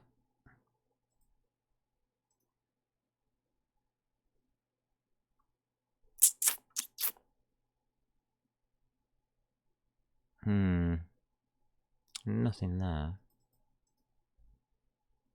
Mind you, it's not detecting it as wrong. I think that's possibly. Add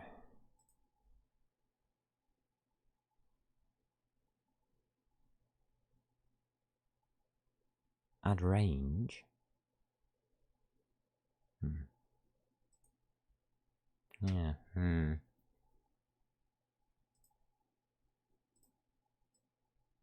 Right, let's take a copy of that. Put you into Google.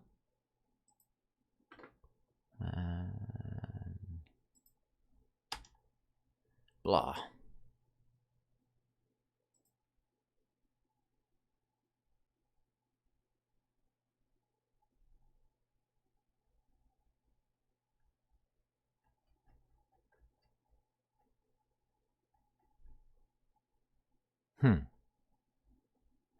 I'm back into this crap again, are we?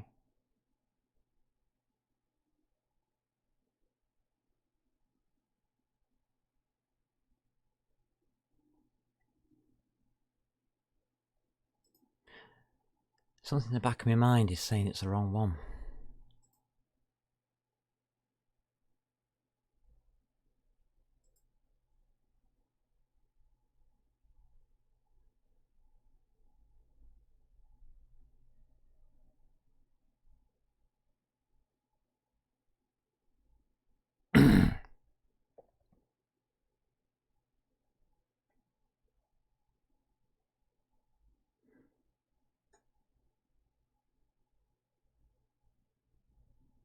4 hints are... It doesn't tell hints, yeah. Doesn't even try to describe what they are.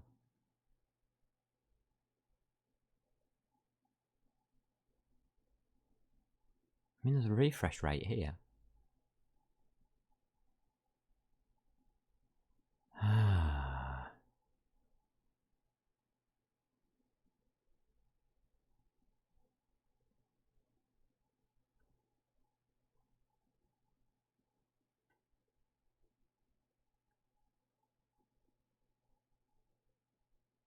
Yeah, we've done those two.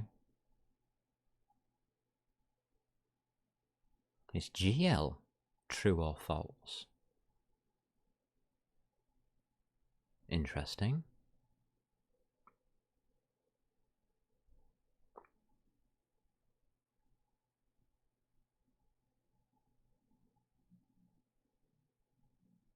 Alright, and that's just OpenGL profile.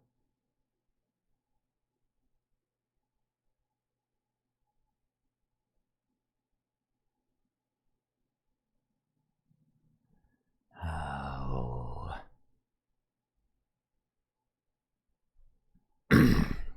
What's the difference between a compatibility profile and a core profile?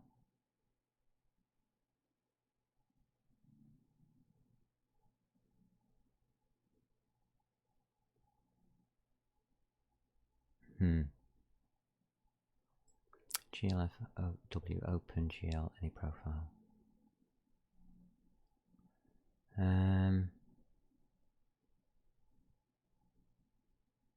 I prefer open forward compat.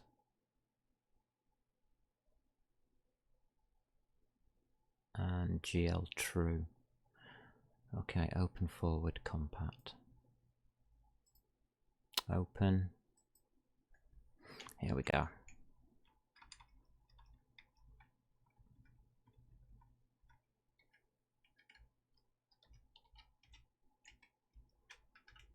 And it's GL true.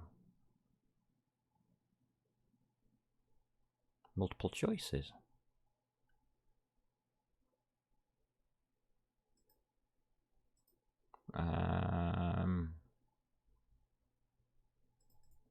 What?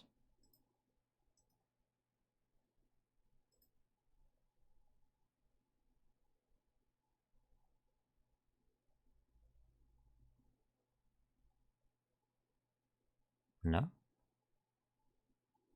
Where'd it go? Oh, right, you're there.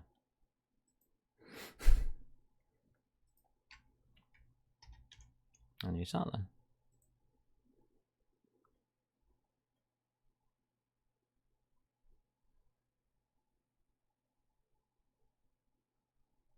So, why did that come back? What's it for? OpenGL, I know what that one's for.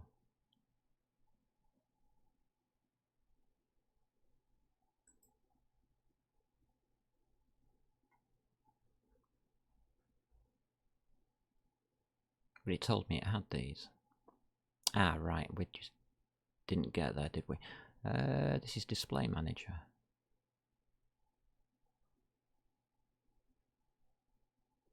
Ah.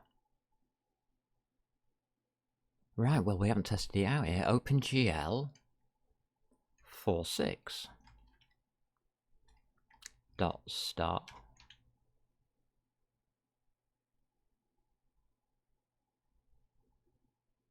You come with me.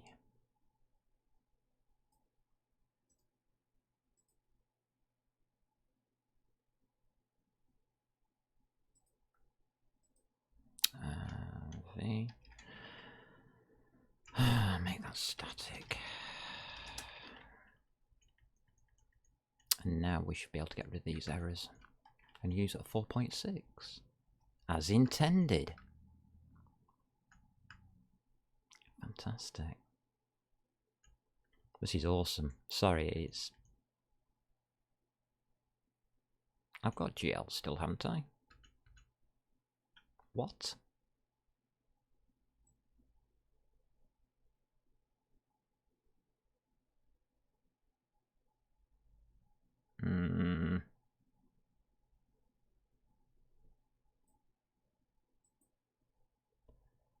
Okay.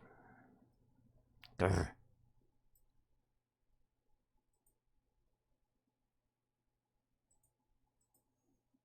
All right. Well, you get stuck on that for a minute. There we go. It's got it back now. It's found it. Alt enter.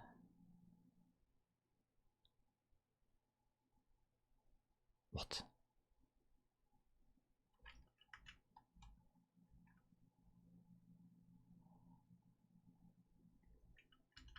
Right, that should give me that class back. Yeah. Sorry, I deleted it by accident. You do need that one. That's your base OpenGL stuff, which doesn't cover the commands. It covers contexts and enablement of OpenGL to be used between GLFW and the main Java system. This is awesome, this. I love this. Just being able to say, go away. I don't want you anymore.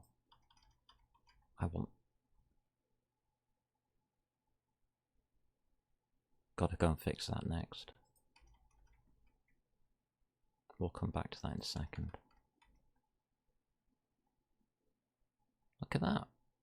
All the OpenGL now works. All the GLFW works. That's so nice. I'm a happy bunny. We've now got 4.6, yeah. Forward compatibility in case people want to run it on 4.7, 8, 9, 10 or whatever. Right, this GL blend.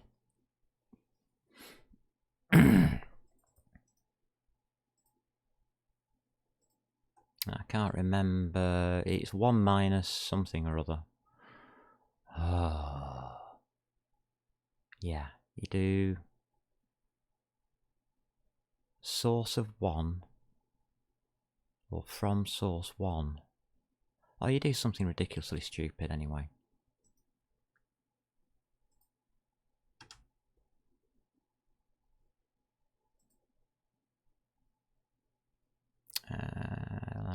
Here we go. GL source color.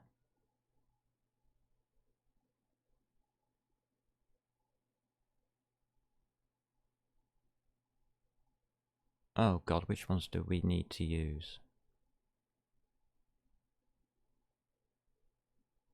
And we can even include a blend color.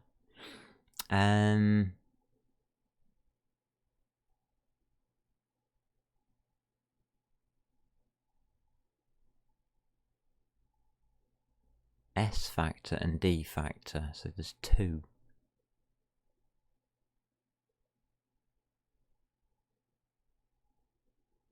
And it's GL blend funk. Okay. You enable it, GL blend, but then you've got GL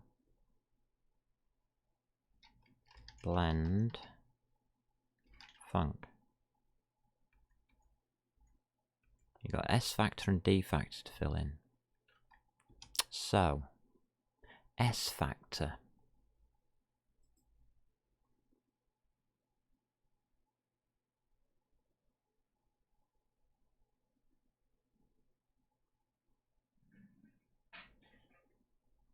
Alpha.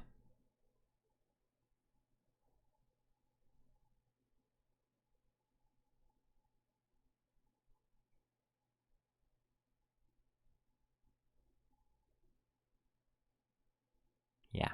GL source alpha.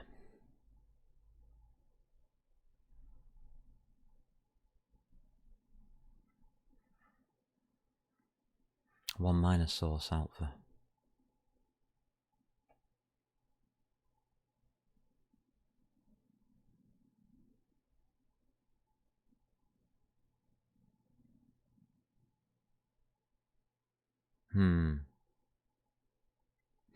Specify the red, green, blue alpha source blending factors are computed. The following symbolic constraints are accepted.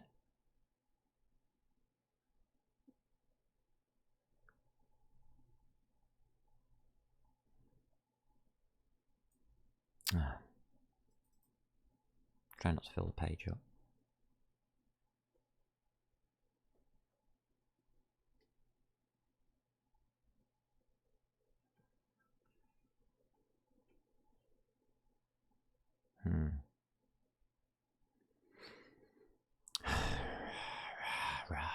Rah.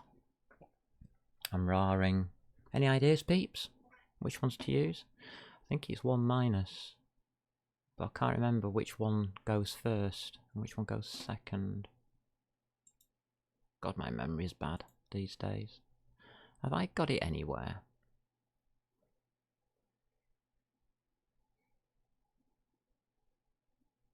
I will have.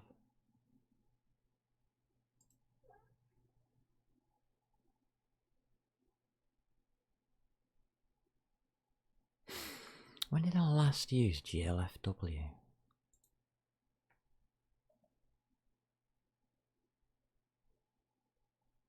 Got ECS and user input there. Anybody got any ideas? Looking at the Twitch stuff I used to do.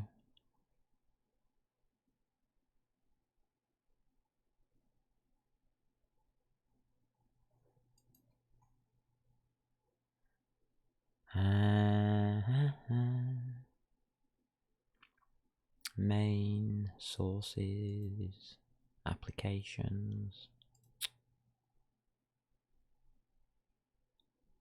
Let's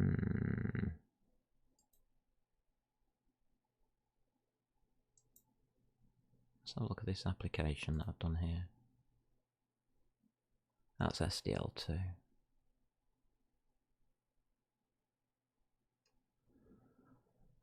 Okay, so I didn't use it there.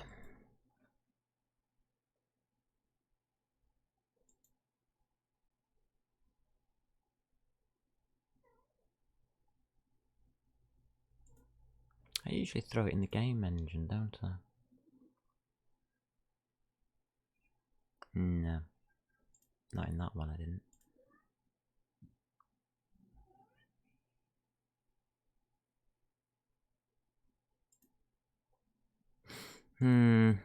Problems. Aha, I found a GLFW file. C++. Header file, source file. Let's have a look at the source file. Now, my source file. Which window hints do I go for? This might be good actually. Let's just pop you away. And get back onto the right screen. Here we go.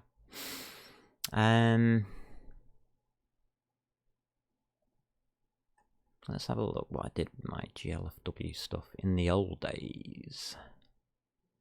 Polyvents, then swap buffers. Well, I think I've got that right then.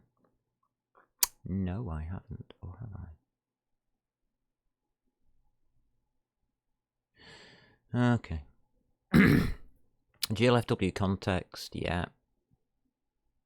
GLFW OpenGL profile. I've gone for core on that.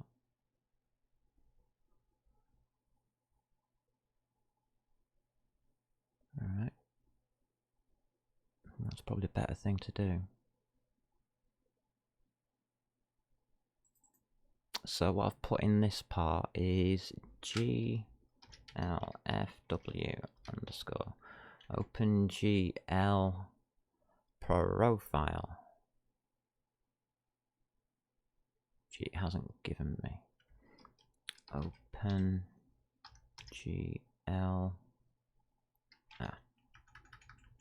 profile. That one. And then I will place in OpenGL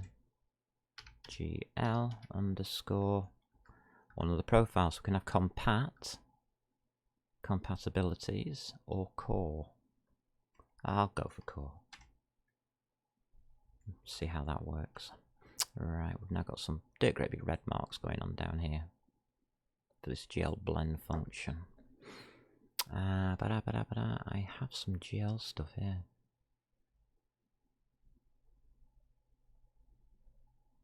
Where's my OpenGL stuff? Here we go. I knew it was alpha. So it's GL underscore source, and I want the alpha channel to be used. There it is. Comma. And we want you to use the alpha channel as GL underscore 1 minus source alpha. That one. So it affects the two differently. Yeah. That's correct. Anything else I wouldn't mind in here? I've got a depth test. I've got blend. Could do a cull face.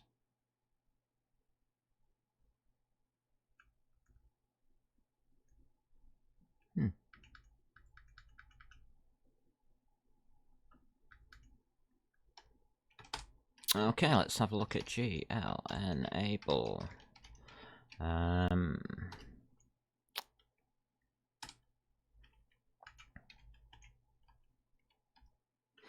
And it's GL cull face.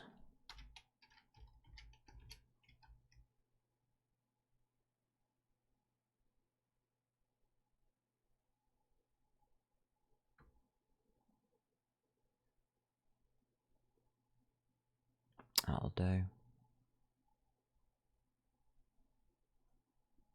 Do I really want to enable light?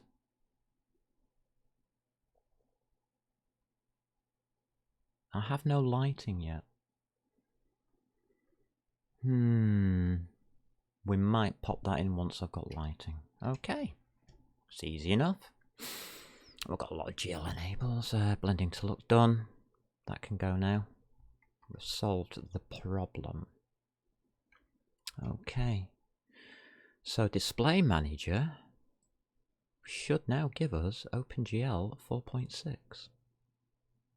It already did, but that wasn't the point. What happens if I go up to 4.7 and all this is written in 4.6? Bit of a problem. Let's have a look. Commit here.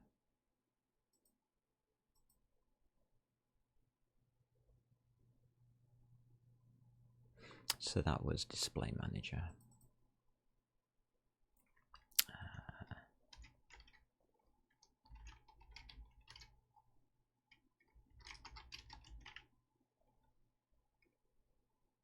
That'll do there. That'll do there. That'll do there. I'm happy. Okay. Okay. Done, done, done. Looking good. We are looking good. So, Display Manager looks good. Loader looks extremely nice and happy, except for that. Right, let's find out what that is. Let's find out. What does it mean? Come on.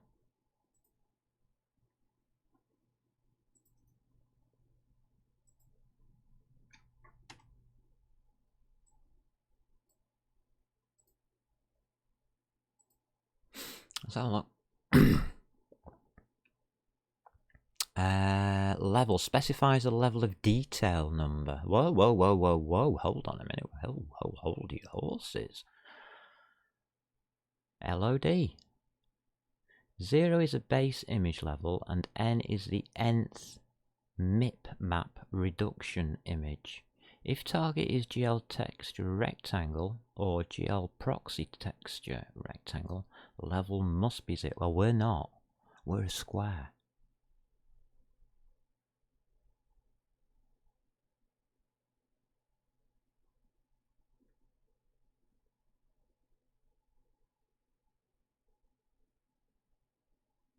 Okay. Internal format, yep, that's right. Specifies the base internal format given on table 1 that we're going to be taking it from. Compression tables, yeah. So it's level of detail is the answer.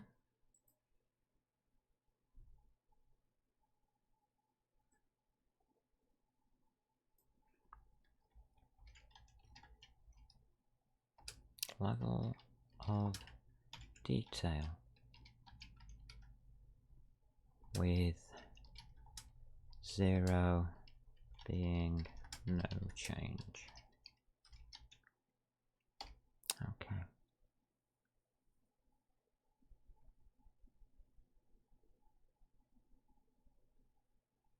I want to try 8, please.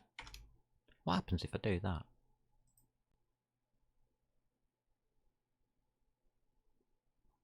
Okay. It's gone very dark. Okay, put it back to 0.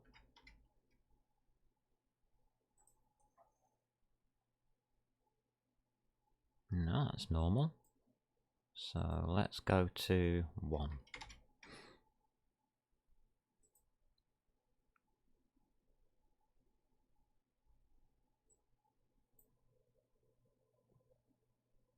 It has done something.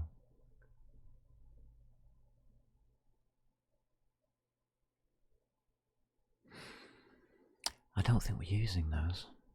We're using nearest. Yeah, we've got our min and mag filters on, so the bitmaps are there. Okay, we'll leave it at 0. Fine. Doesn't seem to do anything that we want it to do, so I'm just looking for special effects for later. This will be interesting. Have I now got GL fog or not?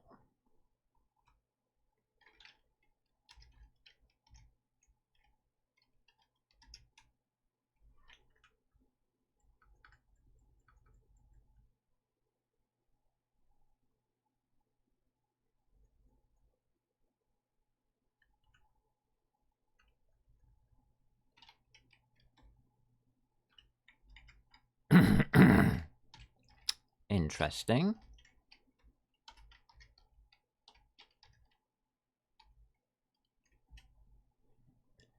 We have. So it hasn't disappeared.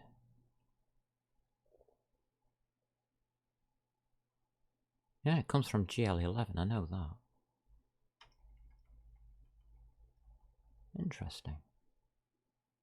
Very interesting. You can't do that in C++ at 4.6 or 3.3 onwards. 1.1 was deprecated when GL3 came out and was removed at GL 3.3 or 3.2. It was officially removed. I can't remember which one now. But you can't use it. But this seems to be breaking all the boundaries and borders.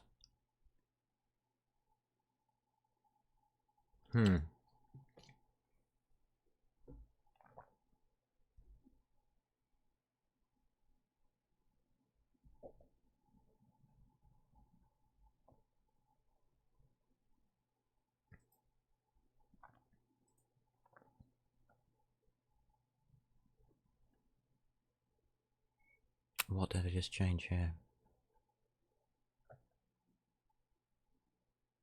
Oh, that. Not committing that. Doesn't matter. Right. Display manager's done. We did well there. Got the renderer. Oh, look.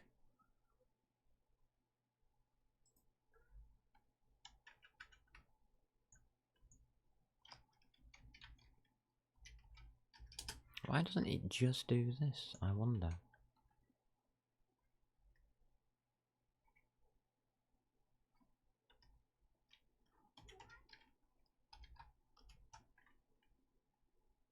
Alright, Let's try that.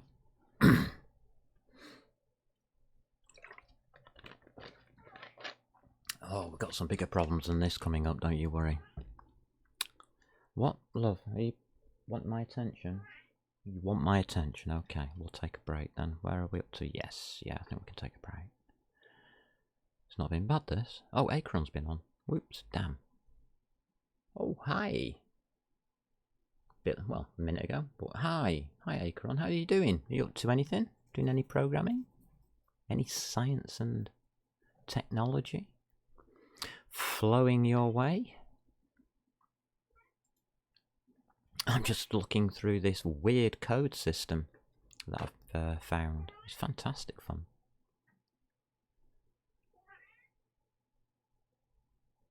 You've almost finished your project. That sounds good to me. Oh, I'm just sandboxing at the moment. I'm just in a sandbox. I don't know if this will become a project or not. It looks as though it could. Once I can sort out the fact that you don't need all this garbage within the code, which I find damned annoying, to quite honest. See, look, GL11's still there.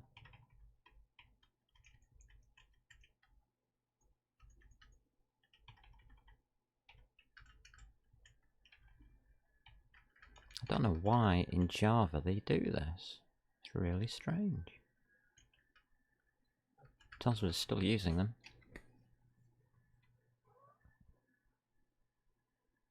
Right, you don't plan on releasing the code or project, okay.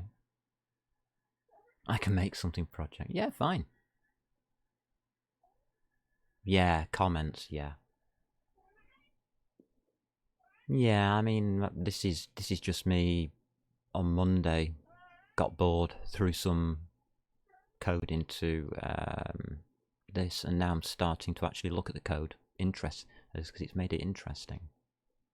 Like, why do I need these imports? Get rid of you. I've got an import that does everything. It's just stupidity. I'm trying to get used to this language.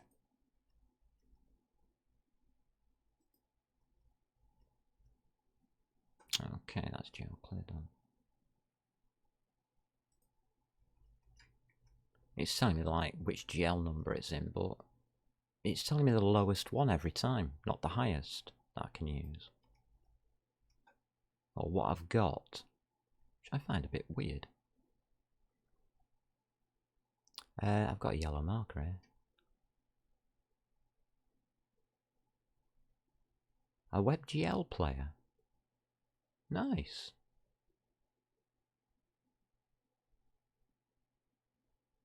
Field projection matrix may be final.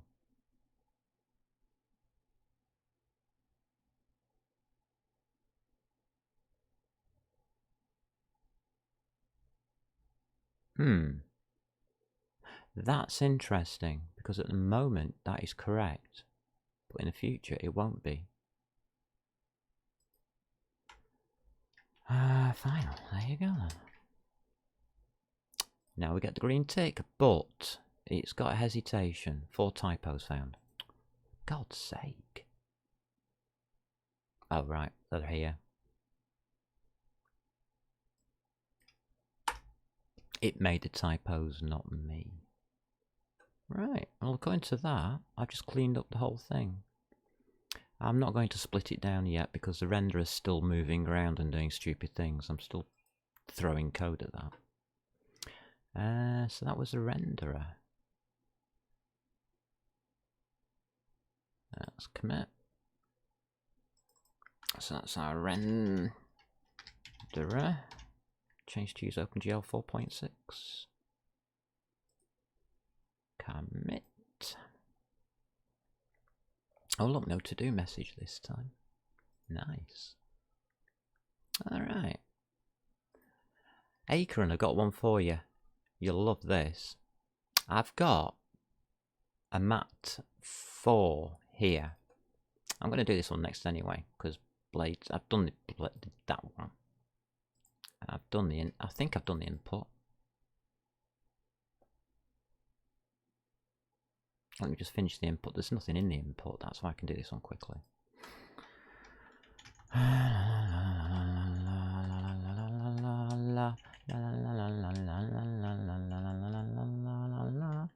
Doesn't that look nicer? Doesn't that look just so nicer? What's all this crap up here?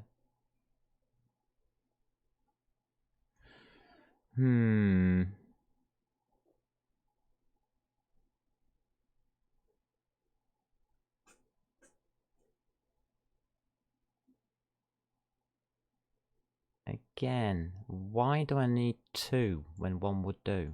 Why has it done this? I don't know. Stops it from importing all the files, I suppose. No, I'm okay with that. I've still got the GLFW dot in front of these things here, but that's fine. And I don't know why it doesn't need a dot there and it does need a dot here. I really don't understand. I've got nothing left to do on that one. Right, that's input done. Mat 4. What's wrong with this? Except for the fact that I've done something stupid.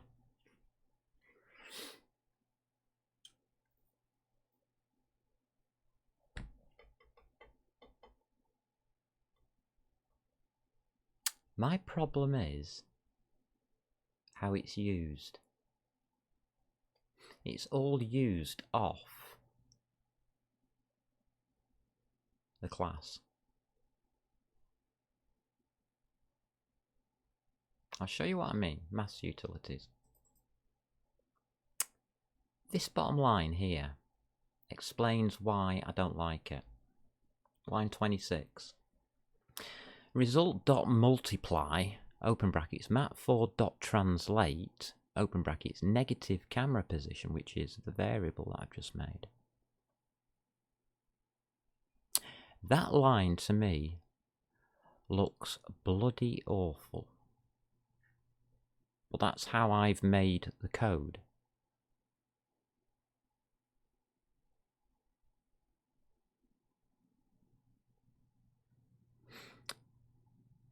So we must be able to change this somehow.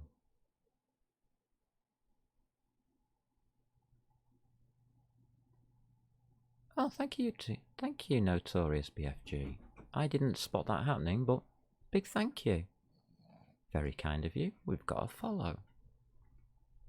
So I've written code that results in me typing that line 26. Wow. And you can see it here, mat 4 everywhere. I mean, I can take the mat 4 out by putting a dot asterisk there and doing the static import static mat 4. That will get rid of all of these. It would then read better, but result equals result dot multiply. Yeah, that's okay, I don't mind that. This is Java. I don't think I can put a times in there.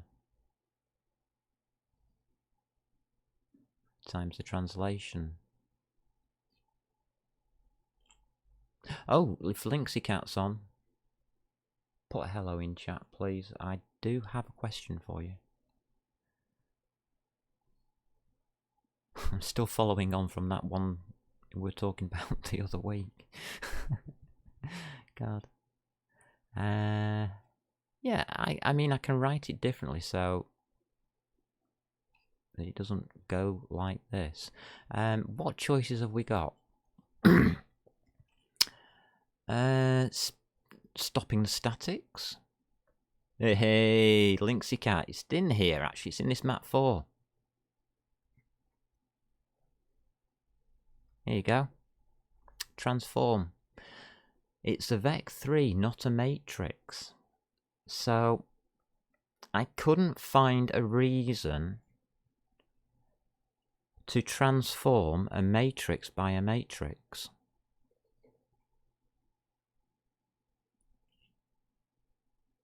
If you see what I mean. So how you would use this is the matrix dot transform open brackets and then the vector you transform the vector you want to use on the transform. Oh, transpose not bollocks. Sorry, mate. Sorry, mate. Sorry.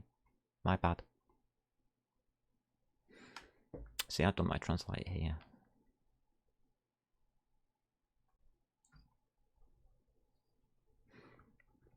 Transpose.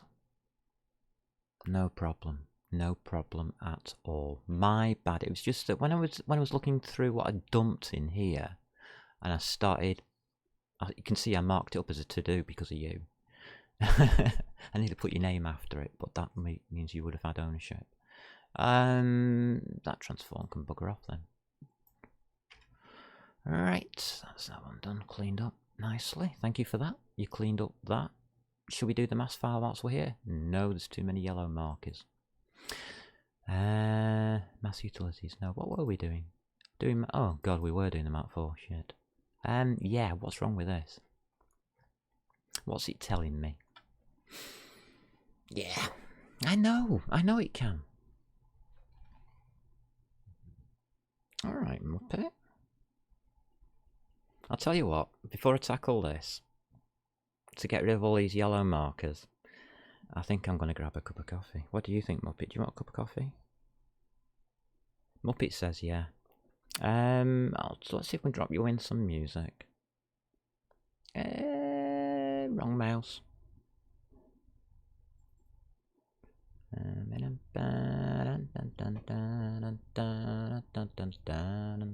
No, that's not the music, sorry. This is music.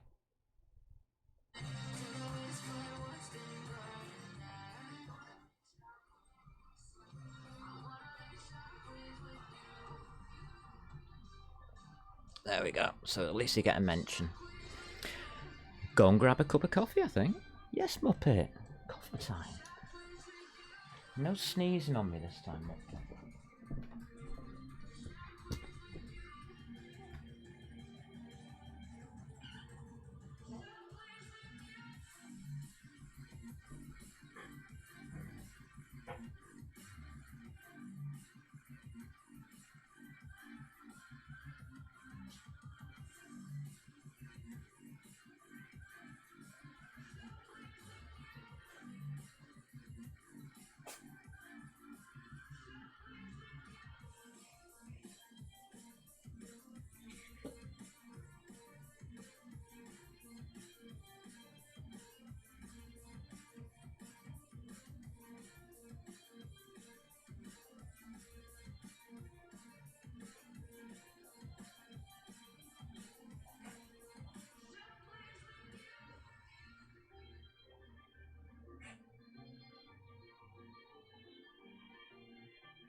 God, Matrix inversion.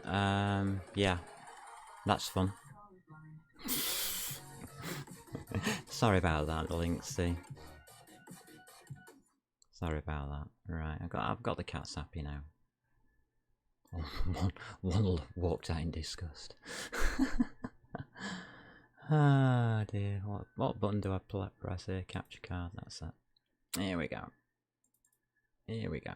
That's not the capture card. Now I've come up with a problem here.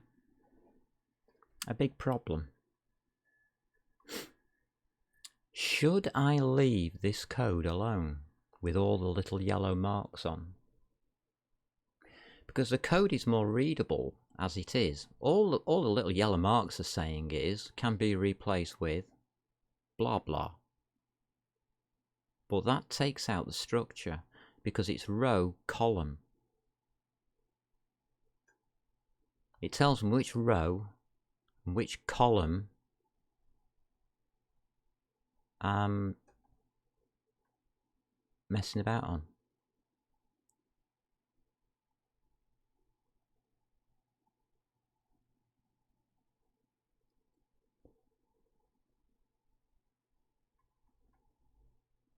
That's how you do multiply.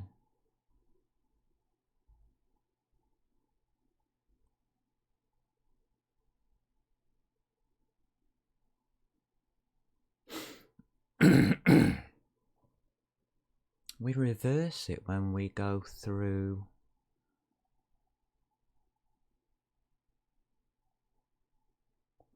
picking.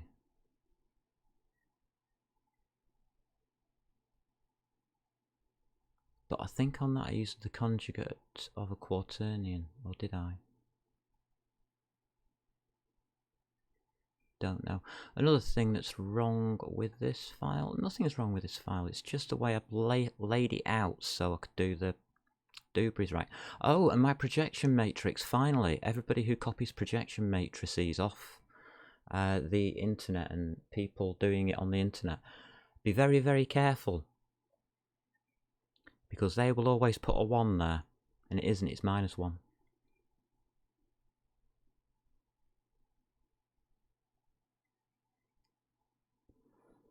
They also get this one completely ooked up. They put ×2 outside of the Z far, Z near. And they also put Z near at the other side of Z far. Does that make a difference? Not really, but hey ho, be very careful about order of this equation. The tan half of is a useful idea.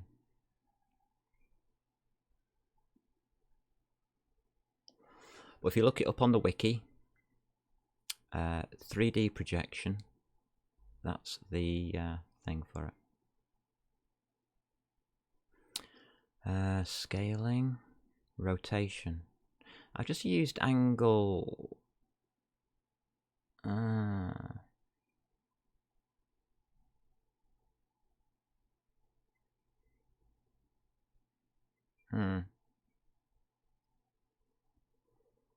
I'm not too bothered about that one. I've got my quaternions. My quaternions aren't doing too badly. But I do have this here. What's this one? Method normalized is never used. Yes, I know that, because I haven't used it yet. Duh. Oh, methods that have not been used. Does that mean I should remove them until they are needed?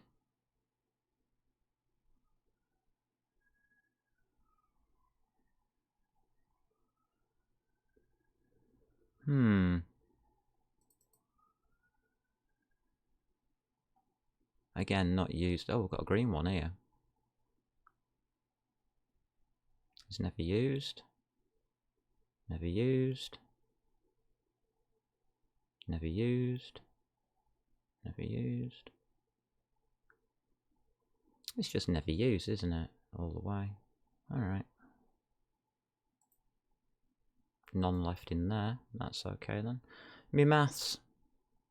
I'll leave it alone for now. But that mat 4. This is bugging me.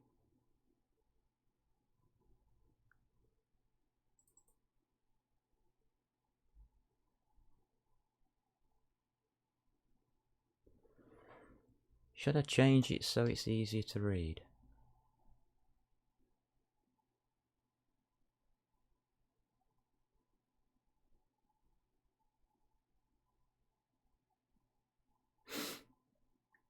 I mean, what am I going to change it to? Result.translate?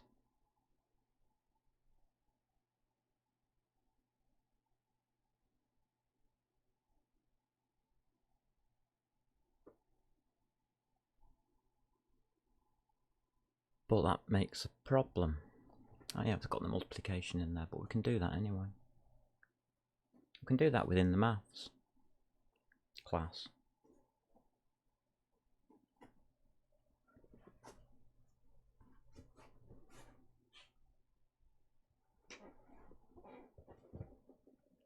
We can put the multiply inside of the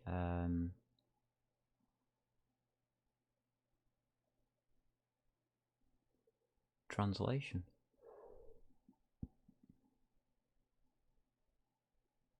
But it's supposed to be a generic multiply. But I'll still have that.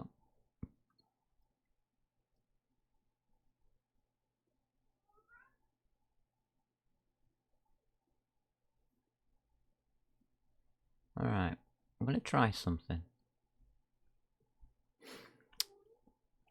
Let's see what happens if I take that multiply here. Oh, it is not static.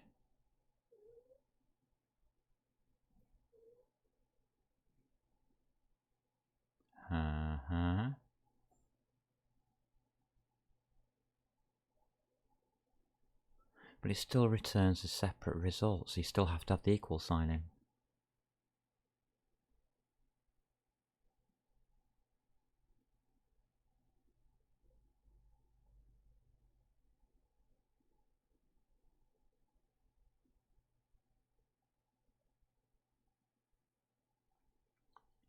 I can take the equal sign out by removing the result.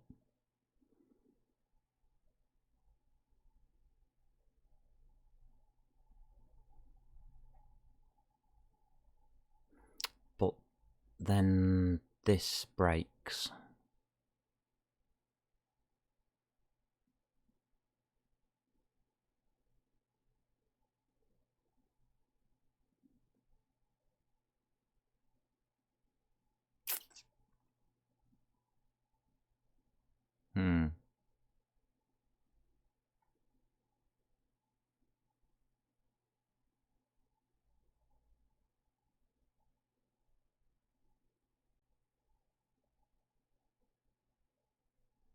Yeah.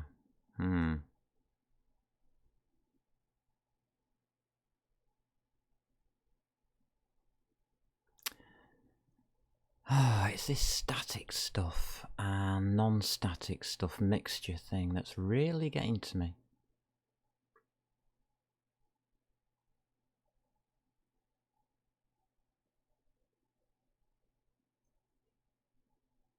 I mean, how does that alter if I make that static?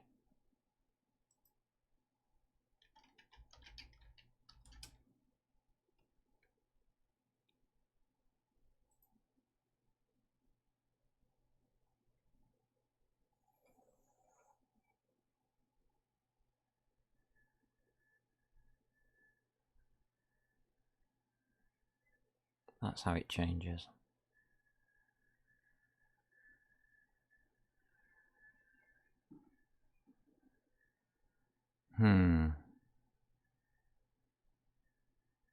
You would have to put yourself inside there. No, doesn't make sense. Just doesn't make sense.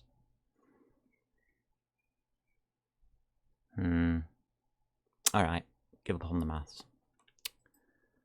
Maths utility would... Sorry mate, you're going to have to stay like that. I can't think of a way out of it that makes any sense anyway. Vectors are okay, they're just not used. Quaternions are okay, they're just not used at this stage, that's fine. Ah, lovely. Does anybody need any of that maths explaining, by the way? I'm very happy to sit down and explain it. What we got next? We've got models.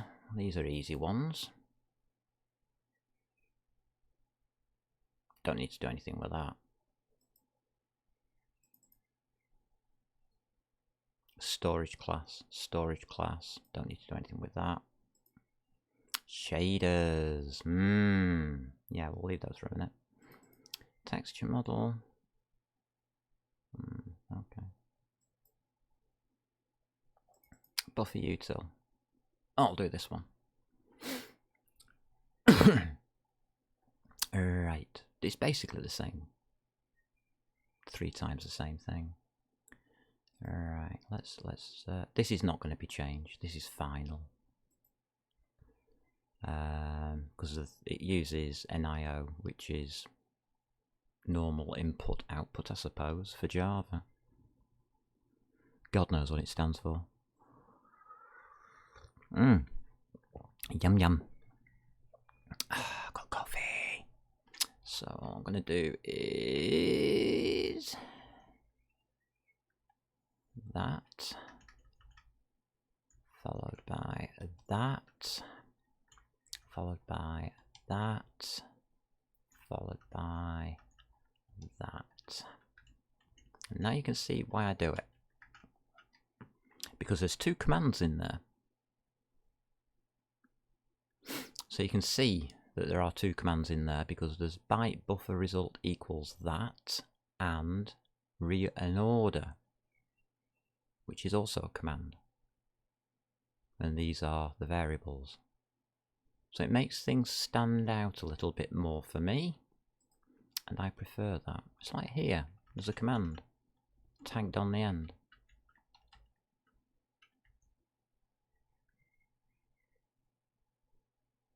I mean, I can do that as a separate thing. I can put result.flip as a separate line, but it's just been tagged on. Again, here, the same thing. I could do order separately. But the commands have been joined on. This is what I'm meaning about being able to join commands together, whereas my maths doesn't really do that very well, I don't think. I'm not sure how it's going to work out that.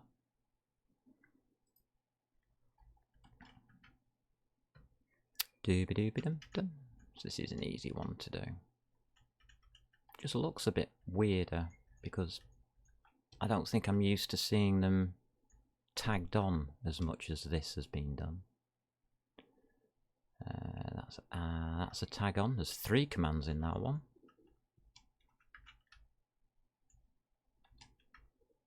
Clever, huh? So yeah, there's 3 commands tagged together. So there's byte buffer allocate, direct, the order, and then reset to a float buffer, because we started it off as a byte buffer. Java, you're a bit strange in places.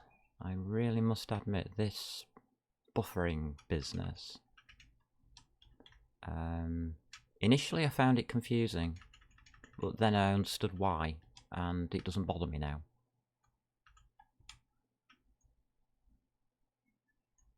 Yeah, that's fine. It's because it uses stacks for its arrays, which is probably a better way of doing them, I think, because if you have larger stacks, it's easier to get to the thing you want. But it's a last in first out option, so that's why you got this flip thingy going on. So you can flip it around so the first in was actually the first thing out of it when you deliver it somewhere else. Yeah, it looks a bit better. I might notate that one up. I don't know. I'm not sure because that really isn't my work. That's just Java. I don't think you get a choice. Really? Master Utils. Ah, this is mine. I certainly should mark this one up. Alright, let's do this one. So we set it to identity, we translate it using a translation. And they all match up. It's clever how that works. Map 4, we rotate it. And the vec3.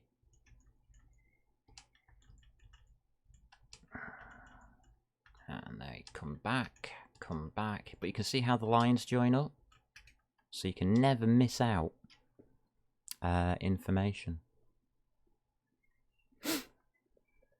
You can't, if the lines don't join up coming down, there's something wrong with your command. Your command structure's completely wrong. That's one thing you can look out for. It's a safety. It's quite a good safety net. I've found in the past I've had trouble splitting something down like this, and I've realised that the command's wrong. There's something wrong with command.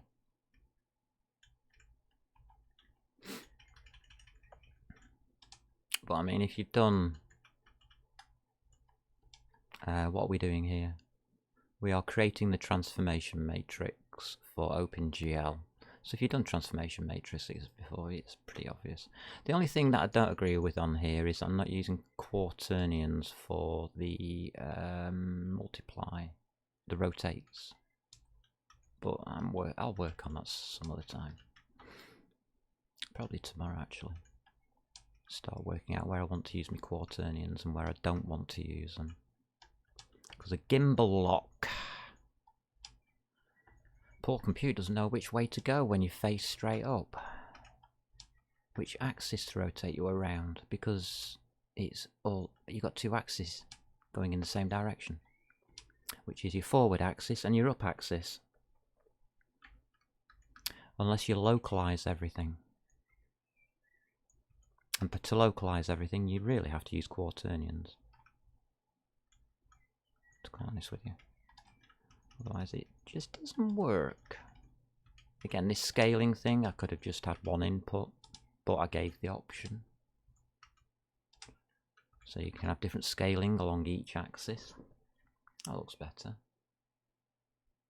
Right, I can read it now. That's good. No, I don't think I want to change the way that looks now. That is weird. Because I've just done that and it looks perfectly okay. But as if you write it out as a long line, it just looks like a bloody mess.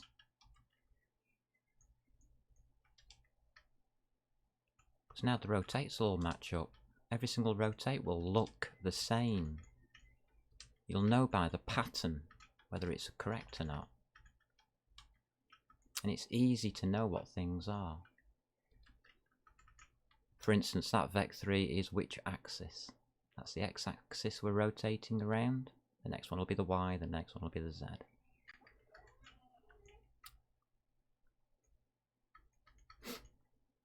Camera pitch is nose up down, so that's x which goes across.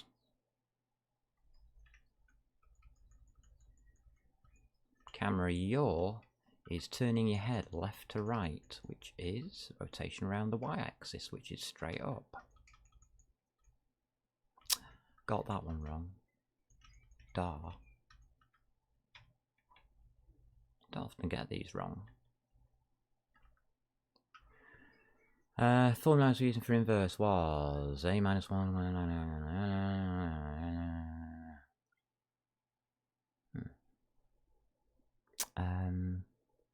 How can I make a copy of that?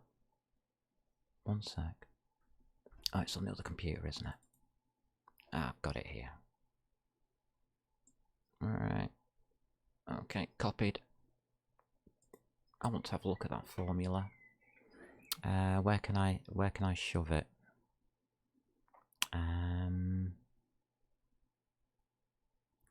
Usually keep stuff on my desktop, don't I?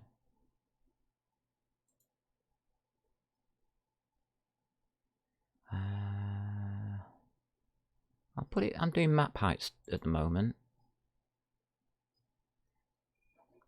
I'll put it in here.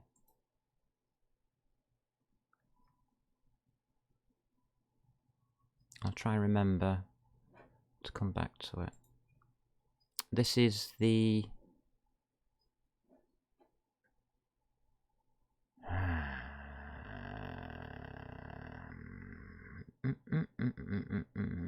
transpose. Okay.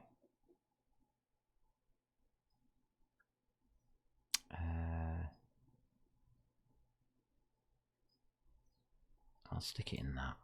I'll stick it in this file at the top, it doesn't matter. Paste it, will you? Paste. There you go. Yeah. Okay, I've got it. Save that out. File. Save. Thank you. Thank you. And brilliant. Thank you for that. I'm always interested in this kind of stuff. So what was I doing? Oops.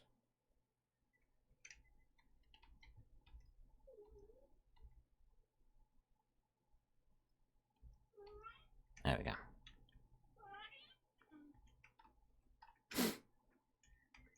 Oops. Get on with doing this. Some people say it's a waste of time. I don't. Makes it very easy for me to tell if I've done any notes on something. Which I obviously haven't in here. What's wrong, Pudding? No. Did you not get any biscuits? Oh, bless him. I'll go and sort that out in a sec. You didn't get any biscuits. That means a Muppet's probably eaten them all. Get to the end of this file and we'll go and sort the cat out. Yeah. It's quite funny the different things that I come across in my travels on here.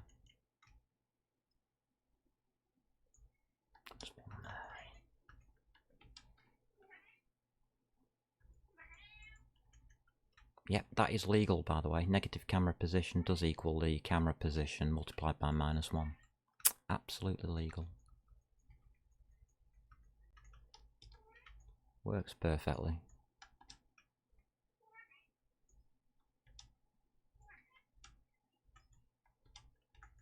There we go.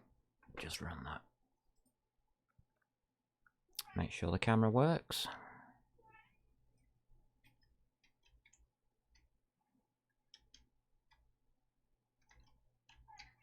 Yeah, camera's moving around. Oops, other way. So that's left, right, into, out of screen. Good, it's working perfectly. Nice one. I'll go and sort the cat out now. Hey, what's this about? I've already got a cup of coffee. I don't know. Just hold your horses, everyone. Start typing, start chatting, do anything you want, but just hold your horses. I've got a cat in need.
That was a laugh. I'm putting his biscuits down and he's saying, hey, but I want my tea. Well, it's only 4 o'clock. Can't have your tea at 4 o'clock. Good grief. What are these cats like, eh? What are they like? Oh dear. That's the right mouse. Get this one out of the way then. Thank you. Okay. So, maths is okay. That's okay.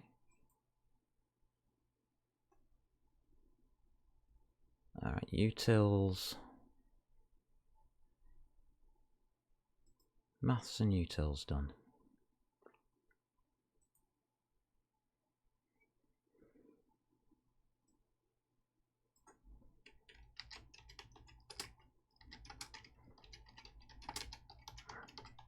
There we go.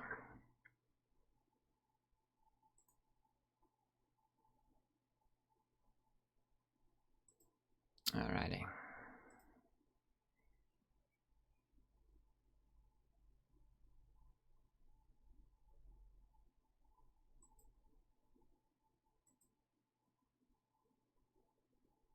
Where's the problems? Did I miss something?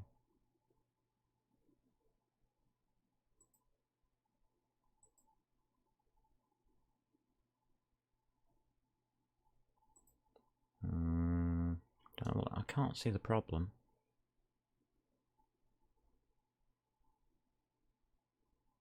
Did I miss something? Anybody? That's a green tick.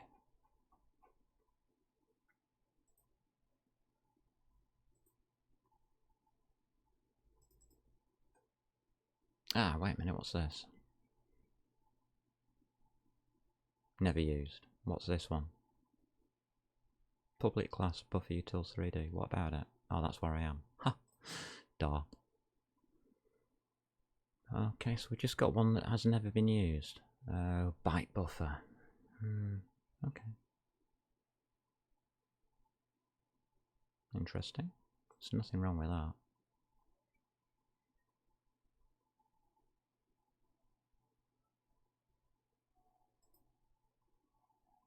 There's no to-dos.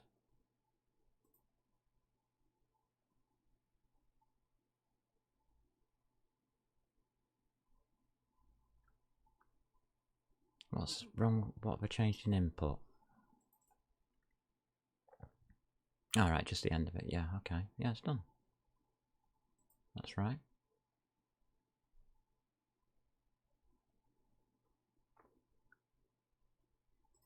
Maths, utils,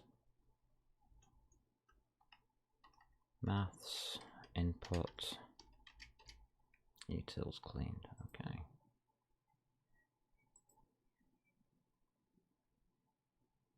Map 4 contains problems.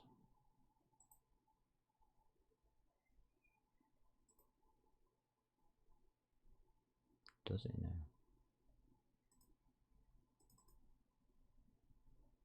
Where?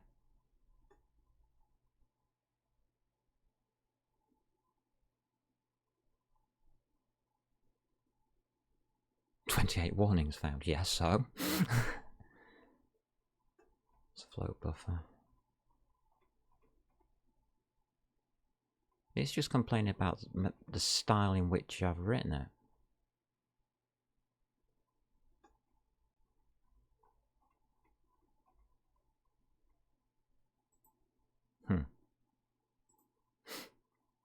Okay, model text is yes, skipping that, done. Oh, I haven't got that many more to do now. I think main game loops alright. Yeah, that's okay. Camera. This is all going to change, so I'm going to leave that alone. Entity. Not sure about all this load of rubbish, so I'm going to leave that alone. Stuff I know I want to keep. Shader program.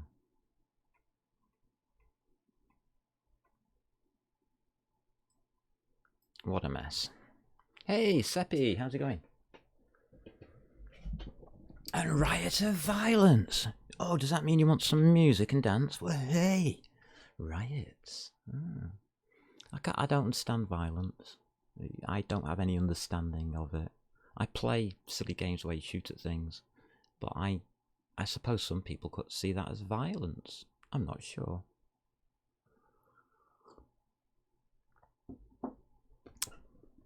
I just think it's an interesting weirdosity. Again.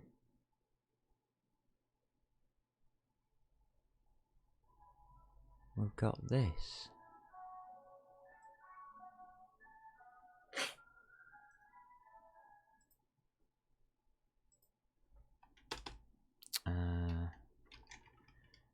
Import.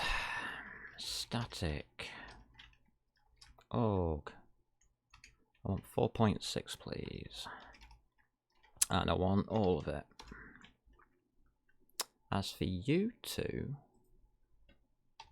would you be very polite and ook out? Here we go. Lots of errors now.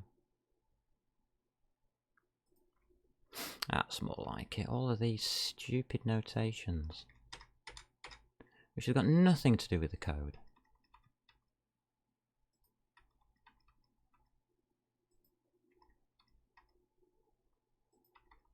They're not needed. Static import does the lot, and it uses the correct GL version.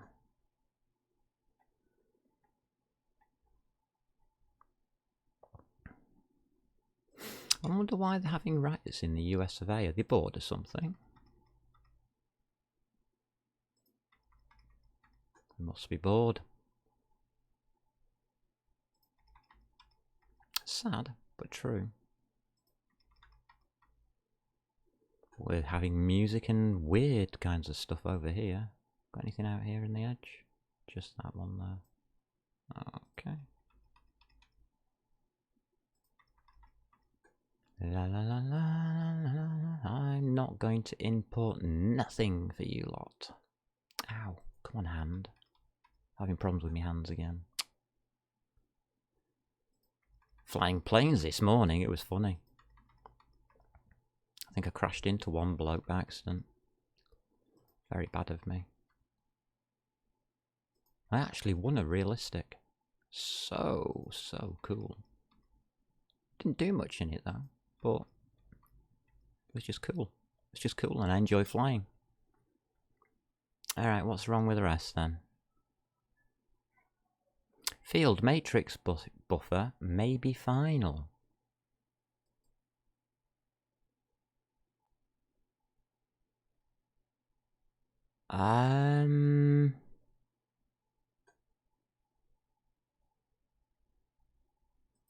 Really?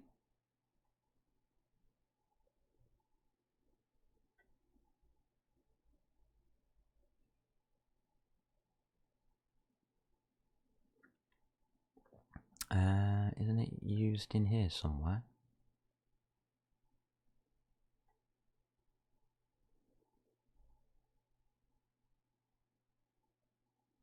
Matrix buffer. Well, I can't even see where it's used.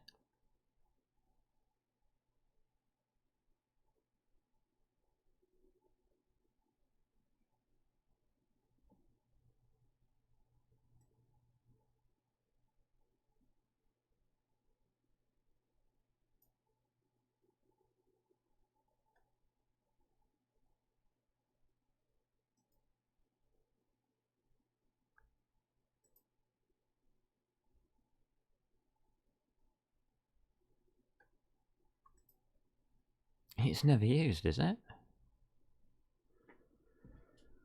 I bet I've put something in, changed how I've done the programming, and forgotten to take it out. Well, just want it. I'll do it the old-fashioned way. Do that. Well, that got rid of that. Right. What else do we have here?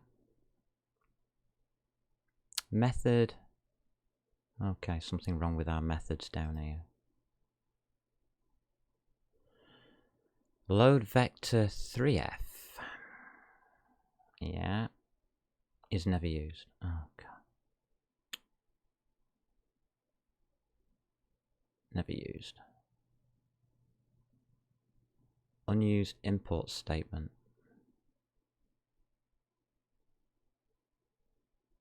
But I've got matrix to float buffer here.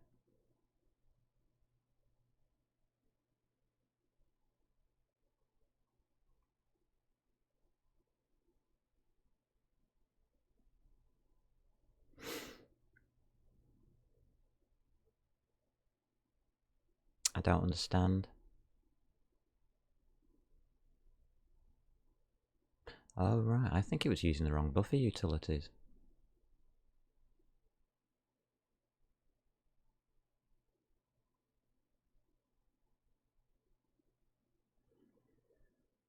Okay, something weird's happening in this file.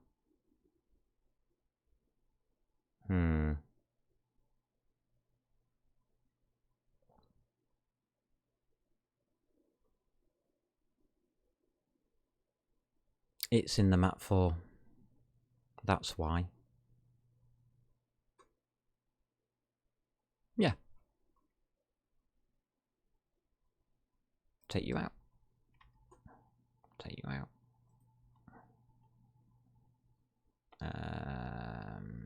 Take you out. God, this makes it a lot more simpler. That's all done. Cleaned.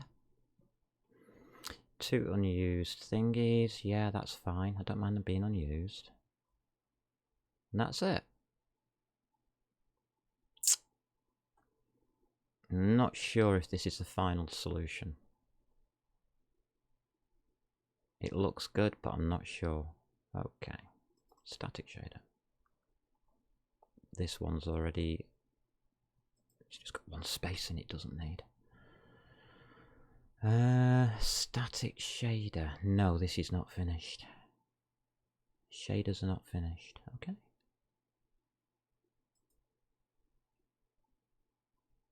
Nothing I can do about that. Lovely. So that was shaders cleaned up.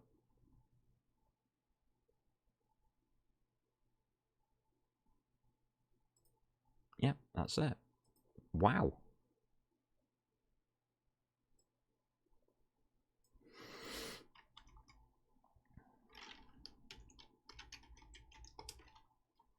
There we go.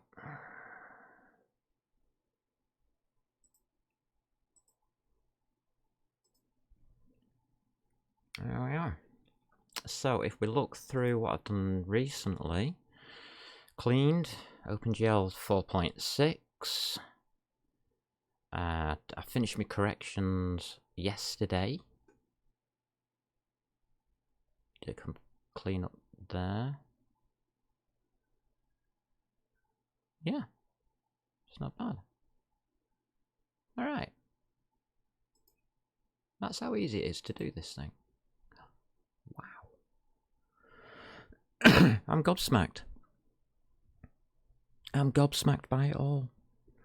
Why doesn't everybody use simple languages like this? This is Java. It's so easy to use. It's untrue. It tells you what to do.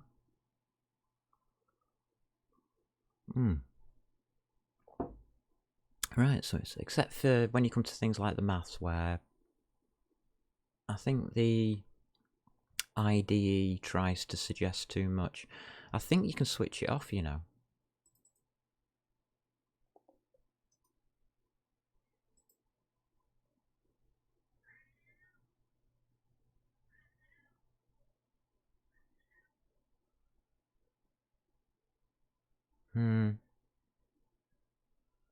No, it doesn't say switch it off, does it? Really?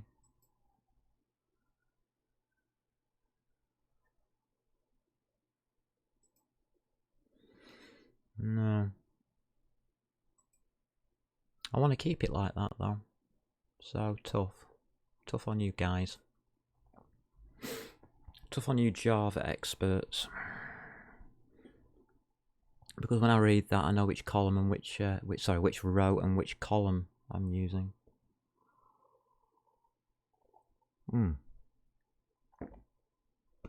Now, where was I up to in this? Had I finished the view matrix? Yeah.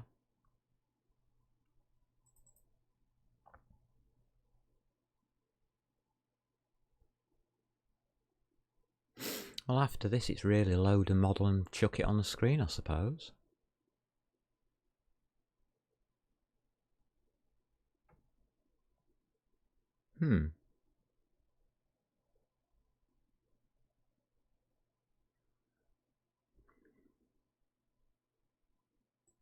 What happens if I change that to 460?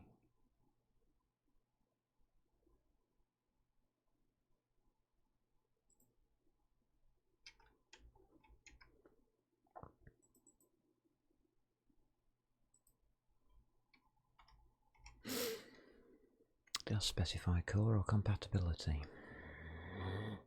God, I wish I could remember things. Really, really does annoy me when I can't remember things.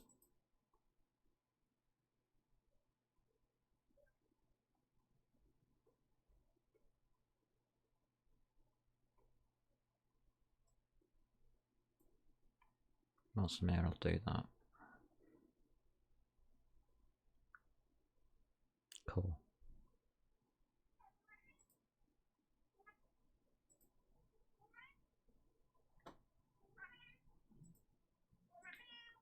Do a full rebuild, make sure everything gets or goes away that it's messing about with. No problem. No problem at all. There we go, using OpenGL 460. That's rather nice, that. Don't need to do that silly thing. We've got a silly thing here that says run main with coverage, and it tells you how much of what you're using, which files are you using the most, percentages of how much a file has been used.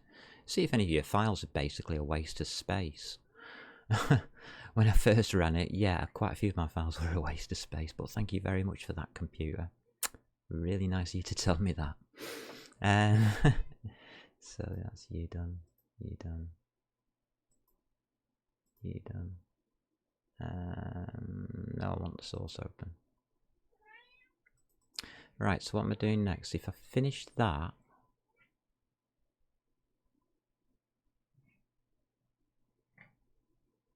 I don't know whether to do colour objects or not.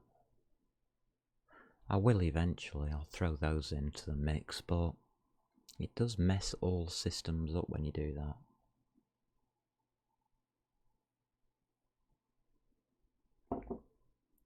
So look at this renderer.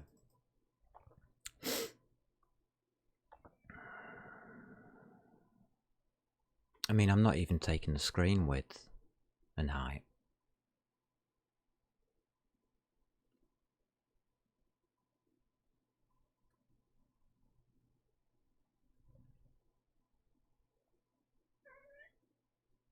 I should take a float width and a float height, shouldn't I? But just pop them in here. But I've got news for you. It's 900 by 5, so it's 9 over. It's 9 and 5. Sorry, 5. 9 over 5. Yeah.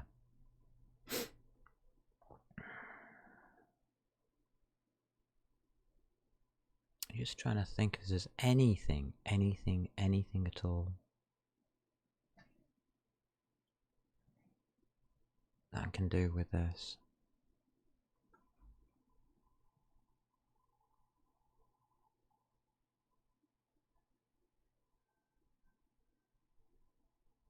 Where's the load the view matrix? Oh, it's not even in here.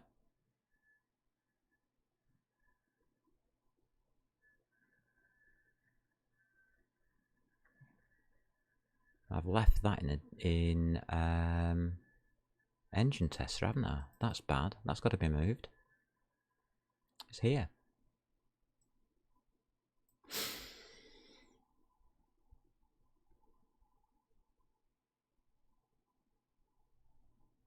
That's how we get away with never sending the camera into the renderer.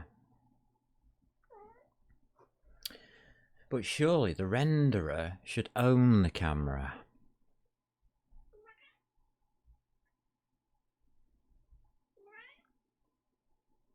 It shouldn't be up to the engine tester to own the camera. So the camera's in the wrong place.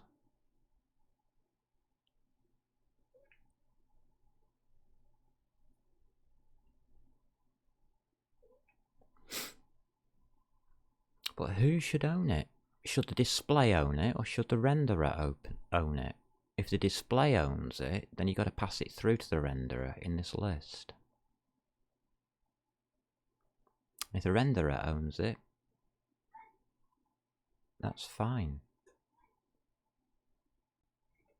It'll be moved.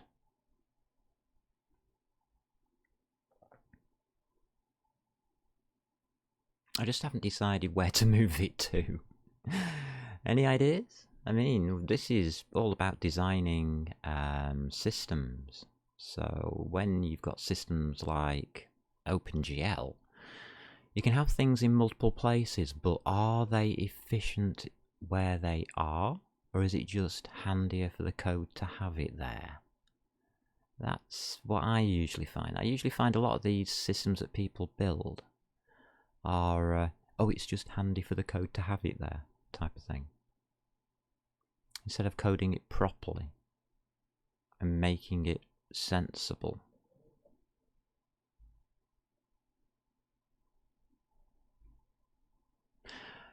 I would have that with the display manager, and that will cause me problems because the display manager is not connected to anything.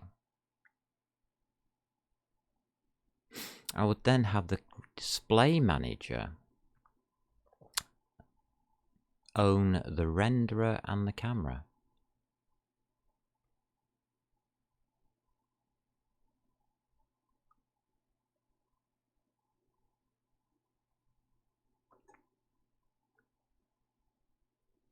Which would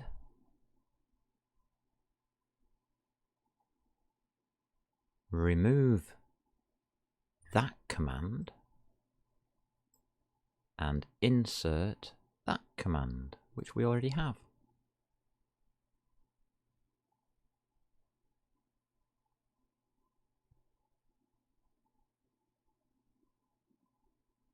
I find that interesting.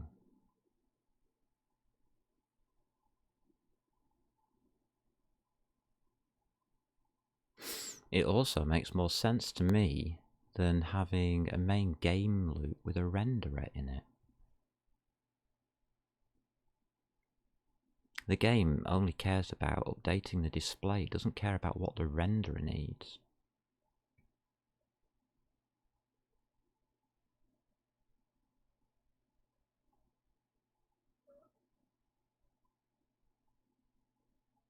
Now you know what I do all day. What I think about all day. It's things like this that really, really interest me.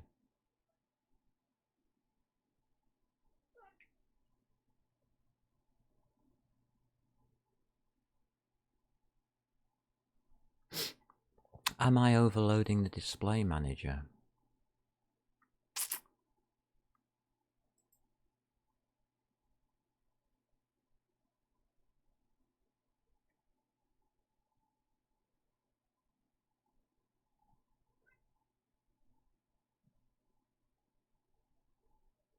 I think GLFW does that by itself.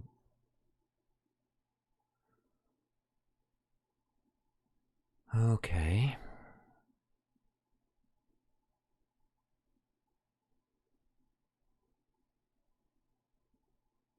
I mean, this isn't a big file.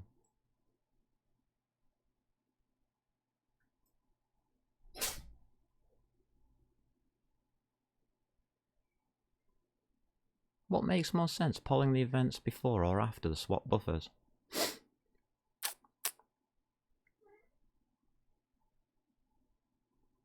It actually goes before, and it doesn't make sense.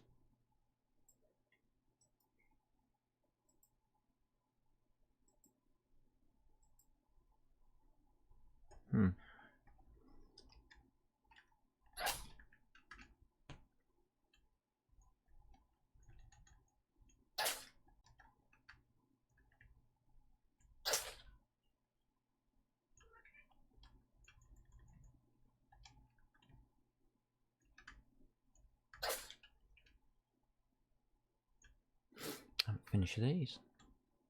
I'm forever doing these. Oh, that's bad.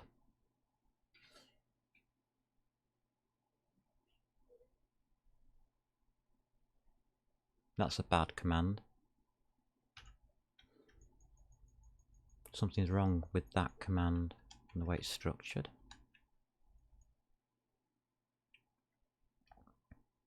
Well, if that enables VSync, how is it going so fast?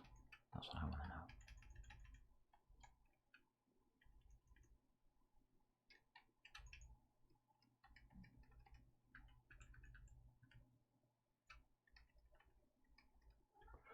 to know. La la la la la la la la. So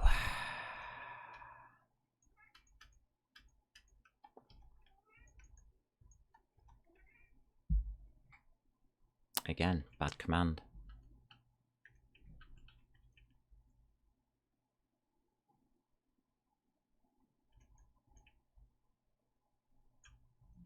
Found it.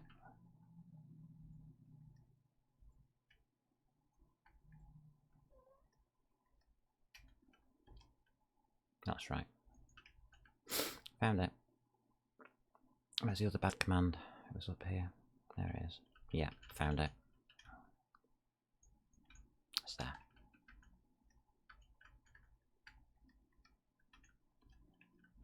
There we go. Lovely. I think that's right.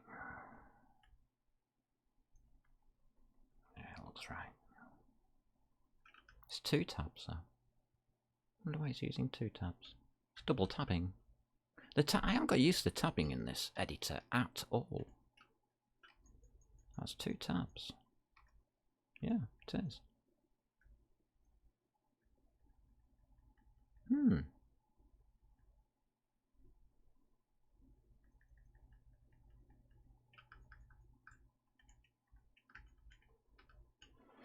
Right, well, there you go. Didn't know that. You see, this to me is where you should put the rendering or the render instruction. In here.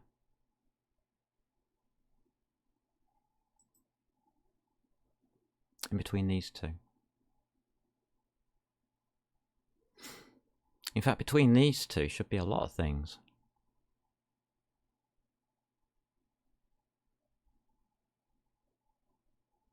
And this should return a value.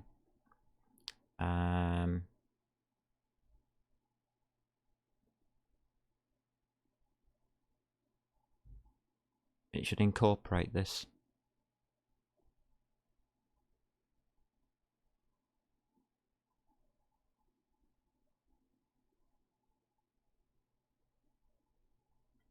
So those two can merge.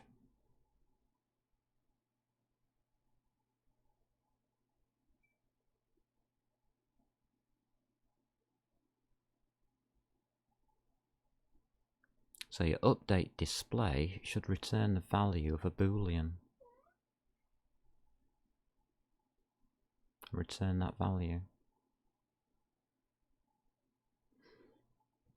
Let's see if that would work.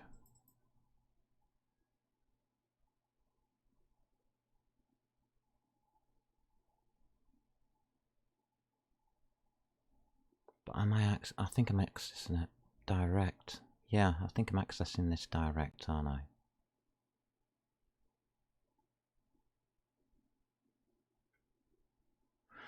While display is open.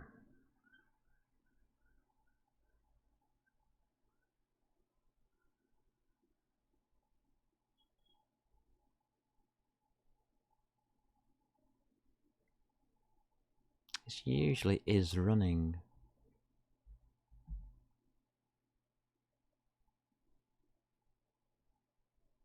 Normally there'd be a boolean there saying is running, and then you could put is running equals display manager update display.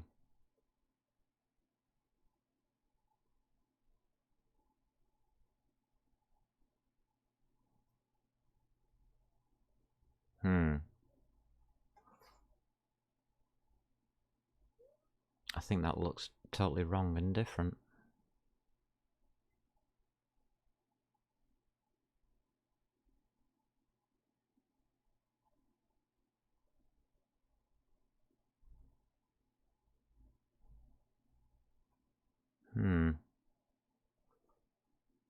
Everything from there to all that game logic can be removed. To there.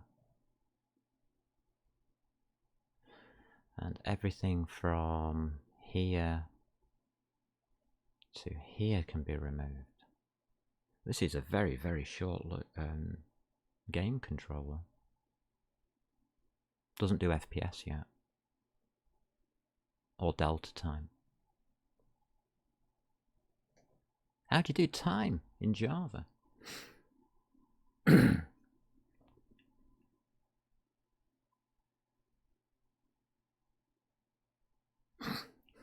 my cats. Come on, how do you do that? How do you do time in Java?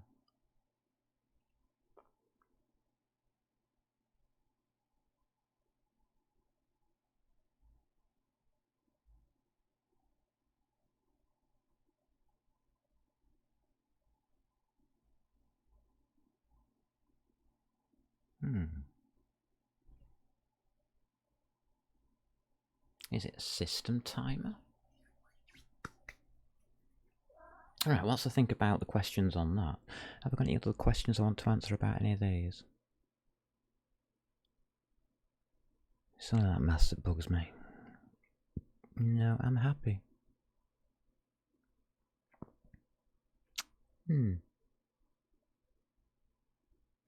Right, well, oh, that was it. We need to test, don't we? Right, let's just try. I've got 50 meters going in and out. That's on rotation.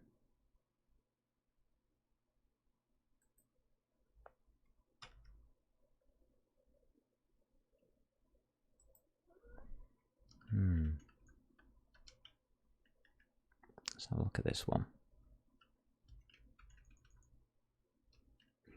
Right.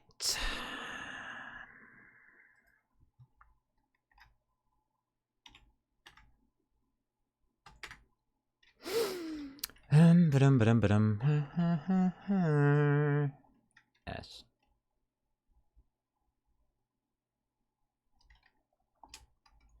Times.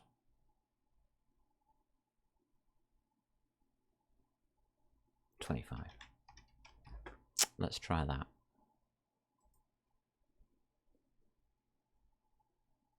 Oh, I think it should have been a minus S.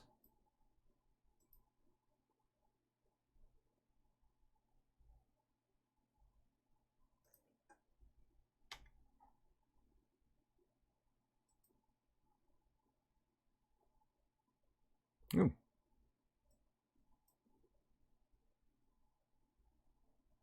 Wow.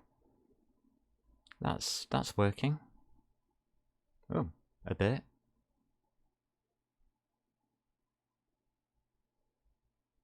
Interesting.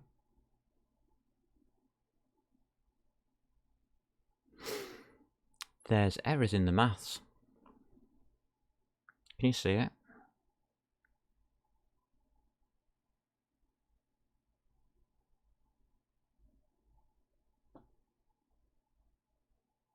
But I've got a feeling that that isn't an error in the maths.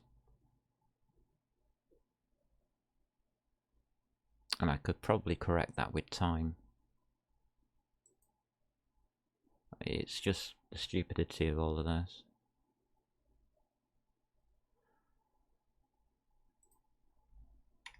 These equations are stacking equations.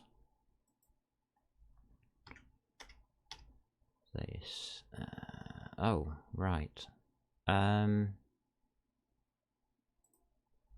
Okay.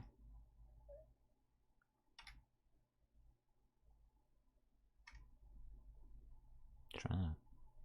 It's a stacking equation.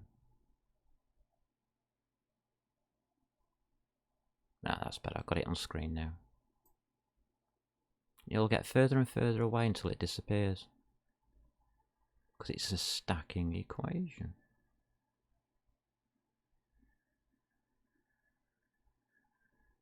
Sometimes it actually returns. But there's massive problems with this and what it's doing. Right, it returns to there. See if it does again. It's close. Doesn't seem to be as obvious now. Turn to there. Nearly. And there. Yeah, got it. Will it change? Yeah, changed.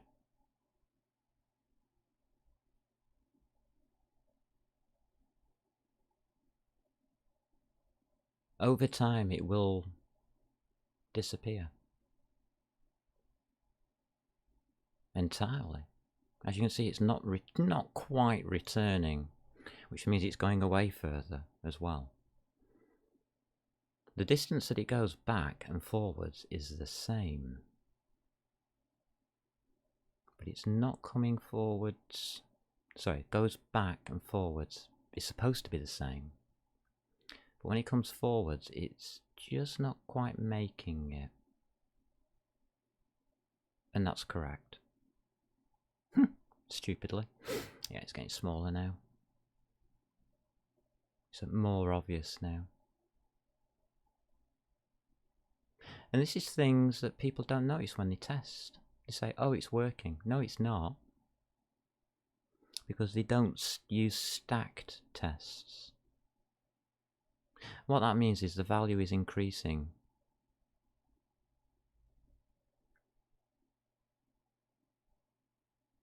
Over time. And the problem with the code is nothing to do with this. The problem to do with the code is that increased position and increased rotation. Especially the increased rotation one. The increased position one doesn't matter, that's just a byproduct of what I'm doing there. Because the position is always being increased, it's not restarting from 0 all the time, it's being added to all the time and minused off. So it's a byproduct of this, which is not a very good thing to use. The increased rotation, though, has a problem. Because we do control the rotation. So that entity increased rotation is wrong. That code is wrong. See? Yeah, I totally agree with you.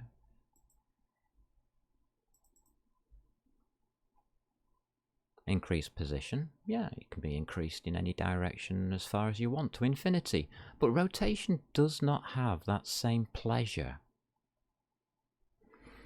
When you increase a rotation, it's limited.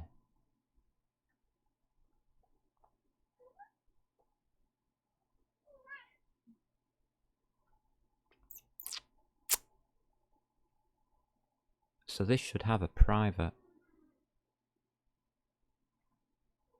Is it a float? Yeah, private float. Clamp.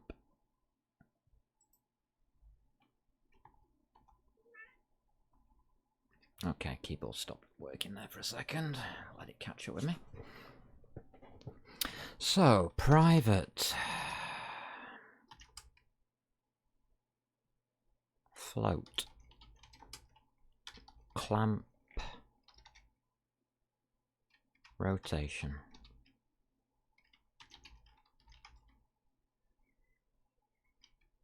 And we are going to be given the float value.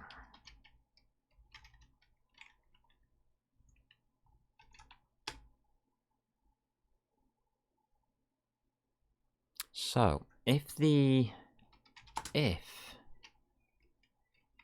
know why I put spaces in, value is greater than or equal to 360 degrees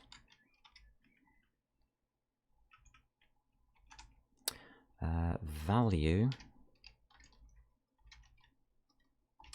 minus equals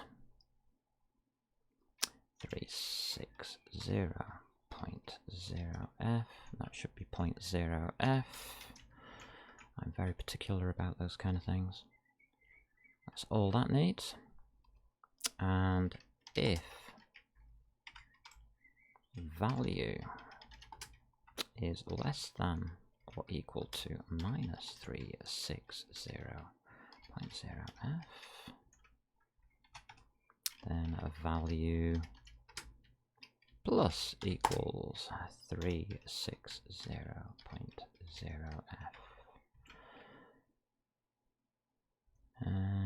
Yeah. Clamp rotation value, and then we just return value.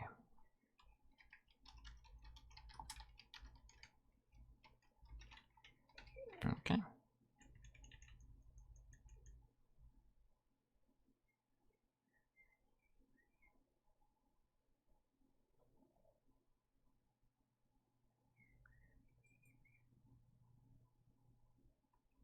And then it's this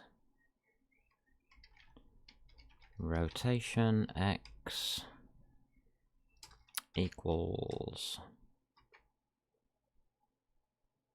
clamp rotation, open brackets,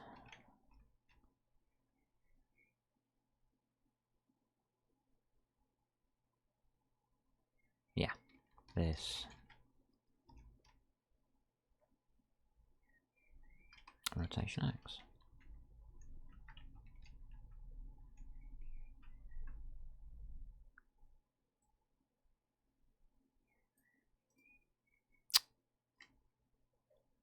Thank you.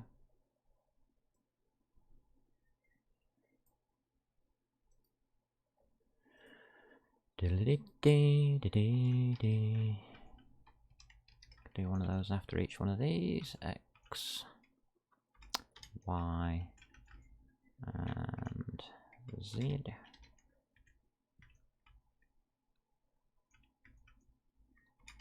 Z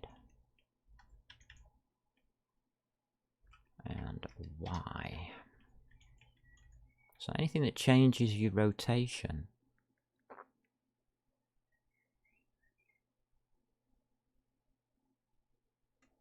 I've got gets but no sets. It's just increases.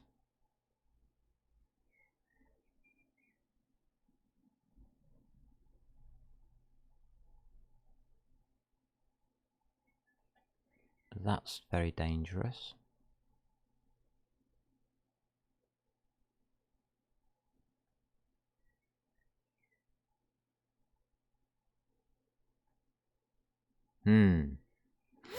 That should be clamped as well, but it's not going to be. User's choice to be stupid. And if you give them the choice, they will be stupid.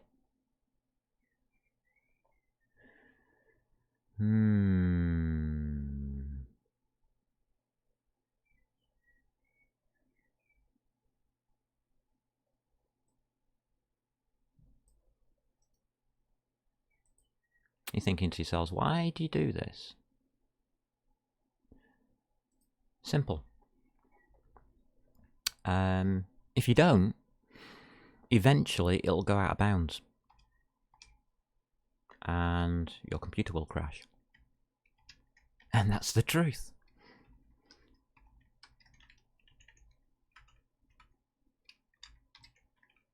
And why do I do it at the start? To make sure that the user isn't stupid. But I can still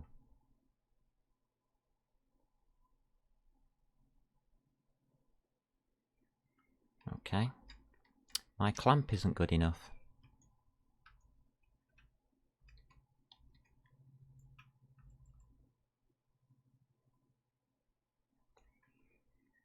It isn't an if statement.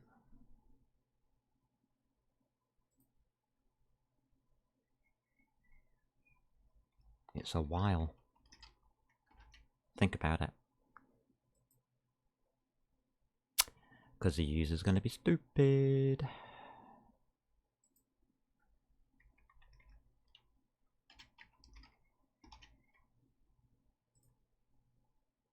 See, I would not have thought of that unless I'd actually done it. and thrown it all together like that. So if you put 65,000 degrees in for your rotation, start rotation, you're gonna chug a little whilst it works it out. Let's find out.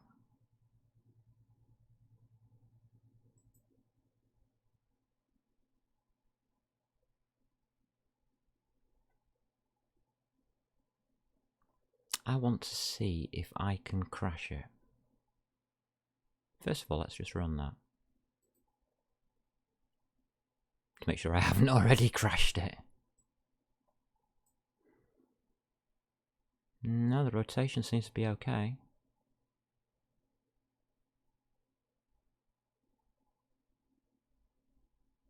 I'm not going to measure it this time, don't worry. Now I want to do something stupid.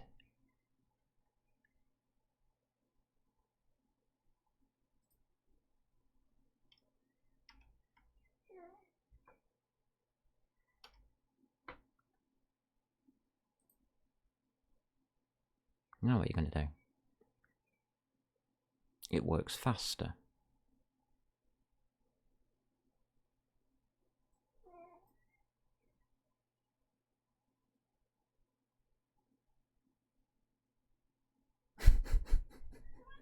Oh god, how'd you do time? How I missed delta time. But it shouldn't go faster.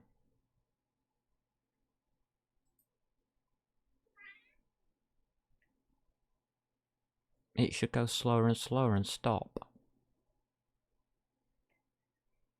Why is it not chugging down to a stop?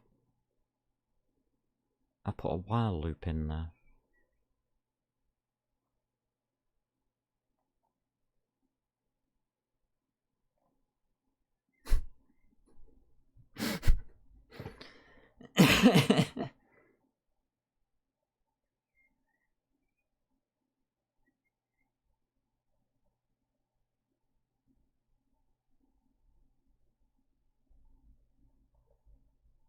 What the hell is going on? That's impossible.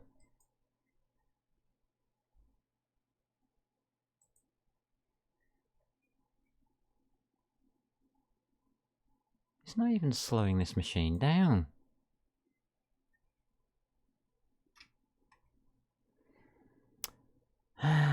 Keep adding zeros. I want to crash. Crash me. I'm putting stupid numbers in.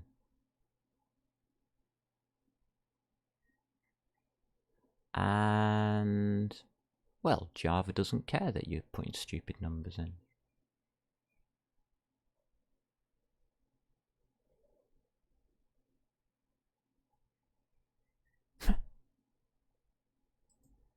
Does anybody understand this? I'm going to make sure it does it. Rebuild project.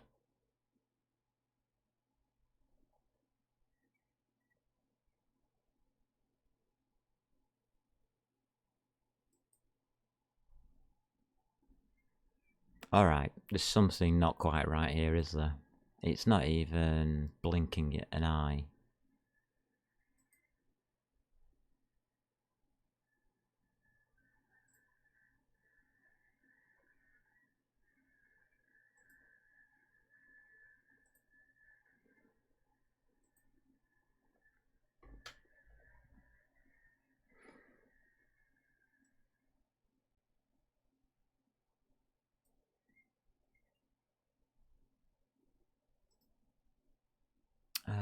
Which one's this entity?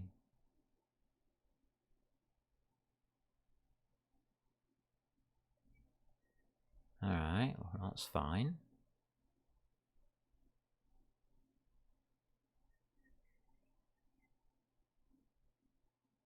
There it is.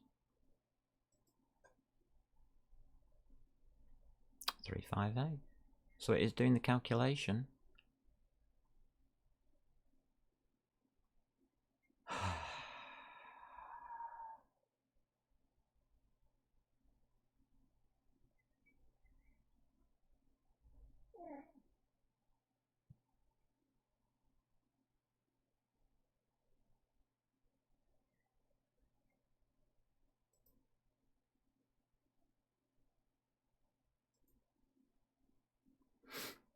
Okay, 358, step over. 342.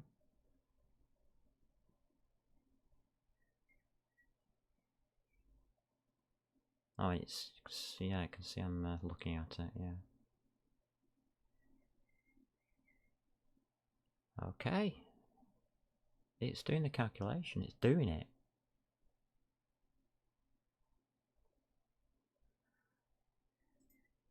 Alright,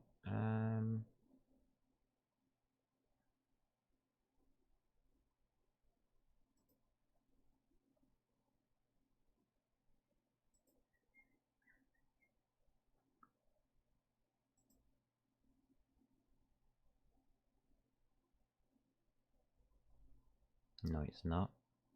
Well, I've got 0.0 there. Oh, yeah. It's 0.0, 0.0, and there it goes.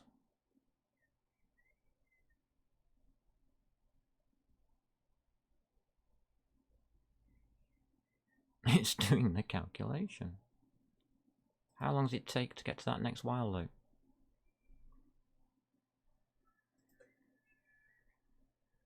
Instantly.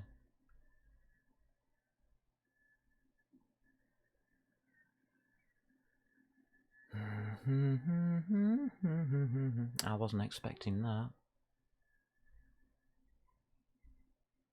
I wasn't expecting that.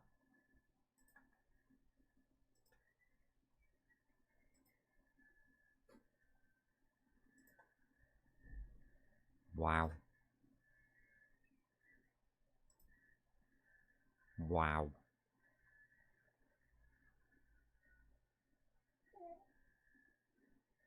I need something that's close to 32 megahertz. This is supposedly a 32 megahertz machine. So what's 32 megahertz then? There's something rather weird going on here.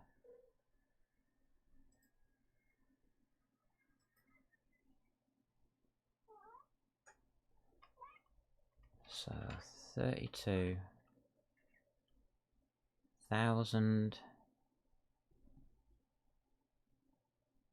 1, 2, 3 million and 6. 1, 2, 3, 4, 5, 6. Is that number too big, do you think? Yeah. I thought so.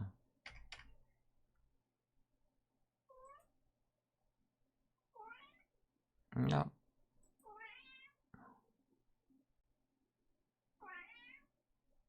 So tell me what an integer can be.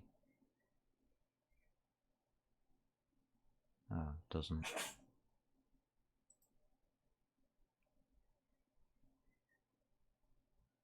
Okay.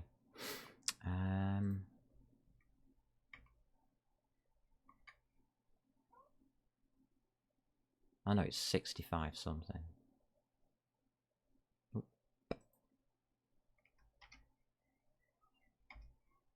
When it maybe. Yeah.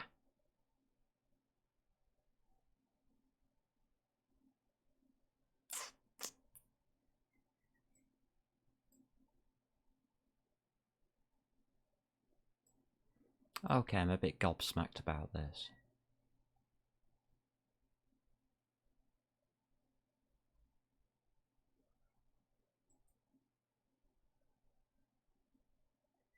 This is processing at strange speeds.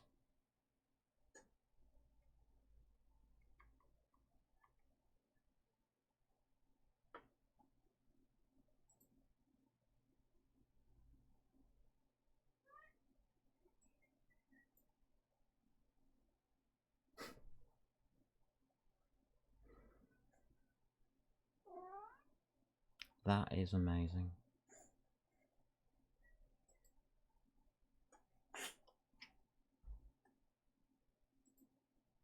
Still think it looks better like this.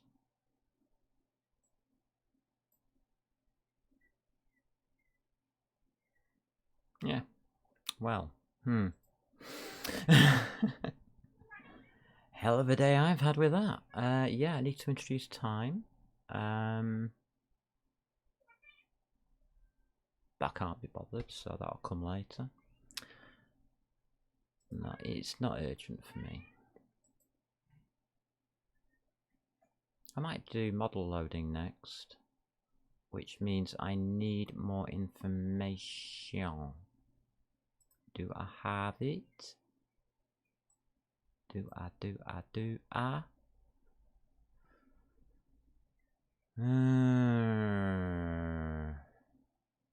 Check in here.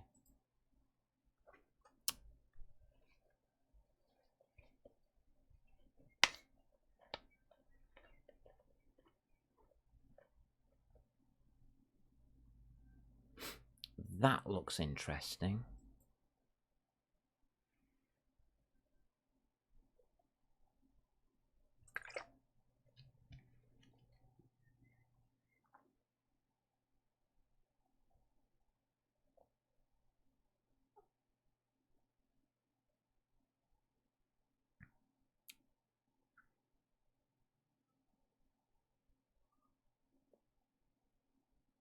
There's no header file. Oh, it's here. It's here.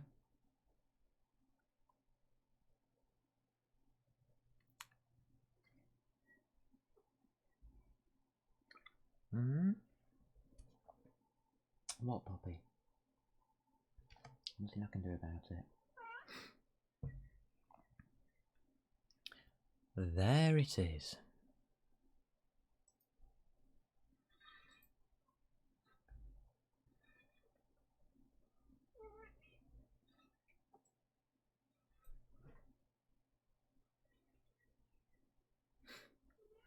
It says struct. Ah, damn.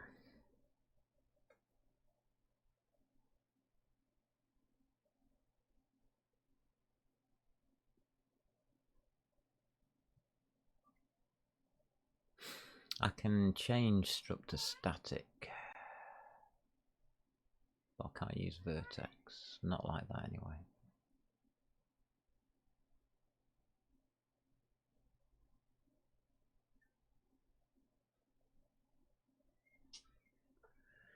That would make these into a separate class each in Java.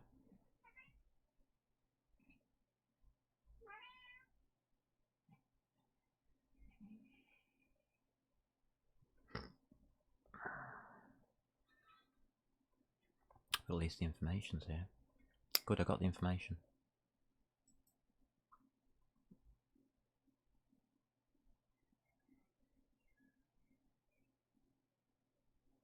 Alright, works on a different system for the other things that I need.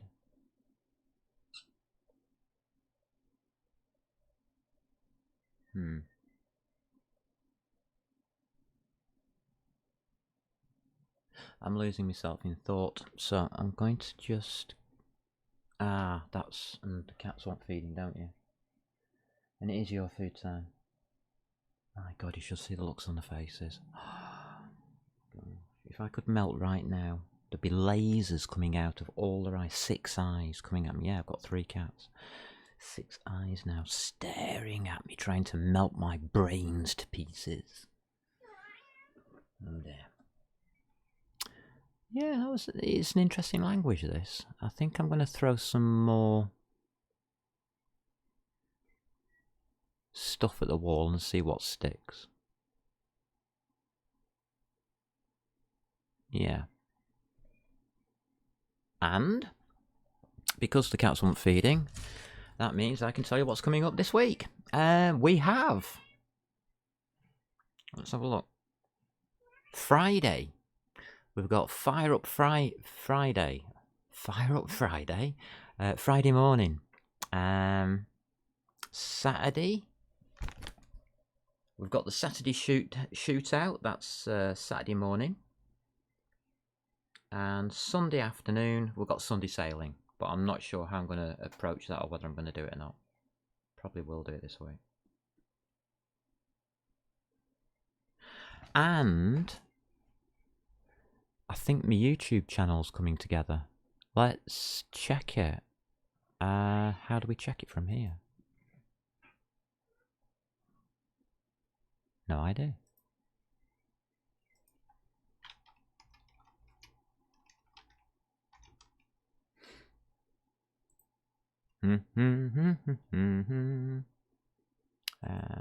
Fraser. Sharp. Can't many of me around. Oh.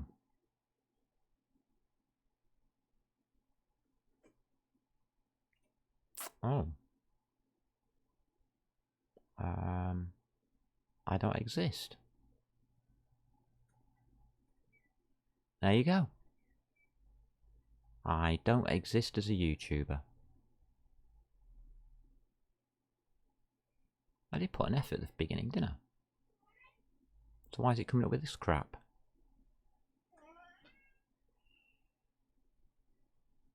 No, I put an F at the beginning. You can't misspell my name.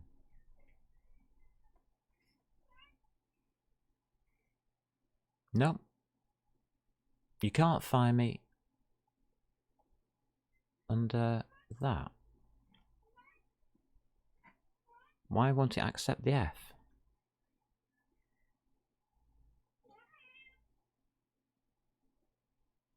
An evangelistic team? Really?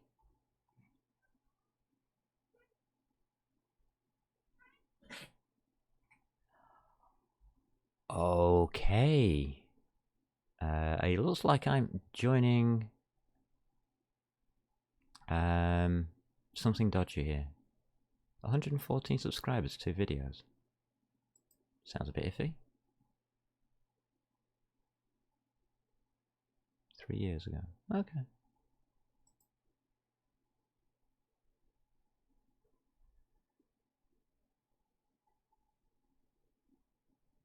No, I'm not here. I don't exist. Fraser does.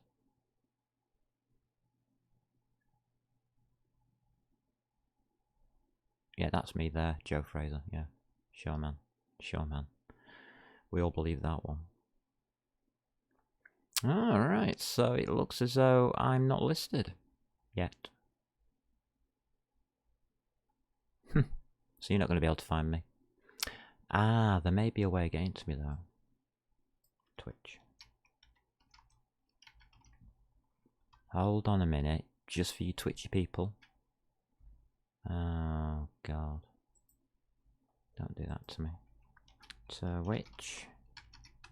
See if I can find myself. Ah, Twitch. Twitch TV.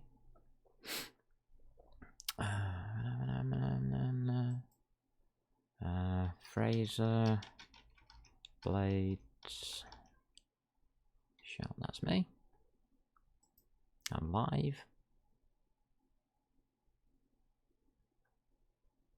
There you go, YouTube channel. It's on the page. This channel doesn't have any content. Oh, that's probably why it won't come up then. Do you think I should do something about that? It's empty. Oh well, never mind. I tried.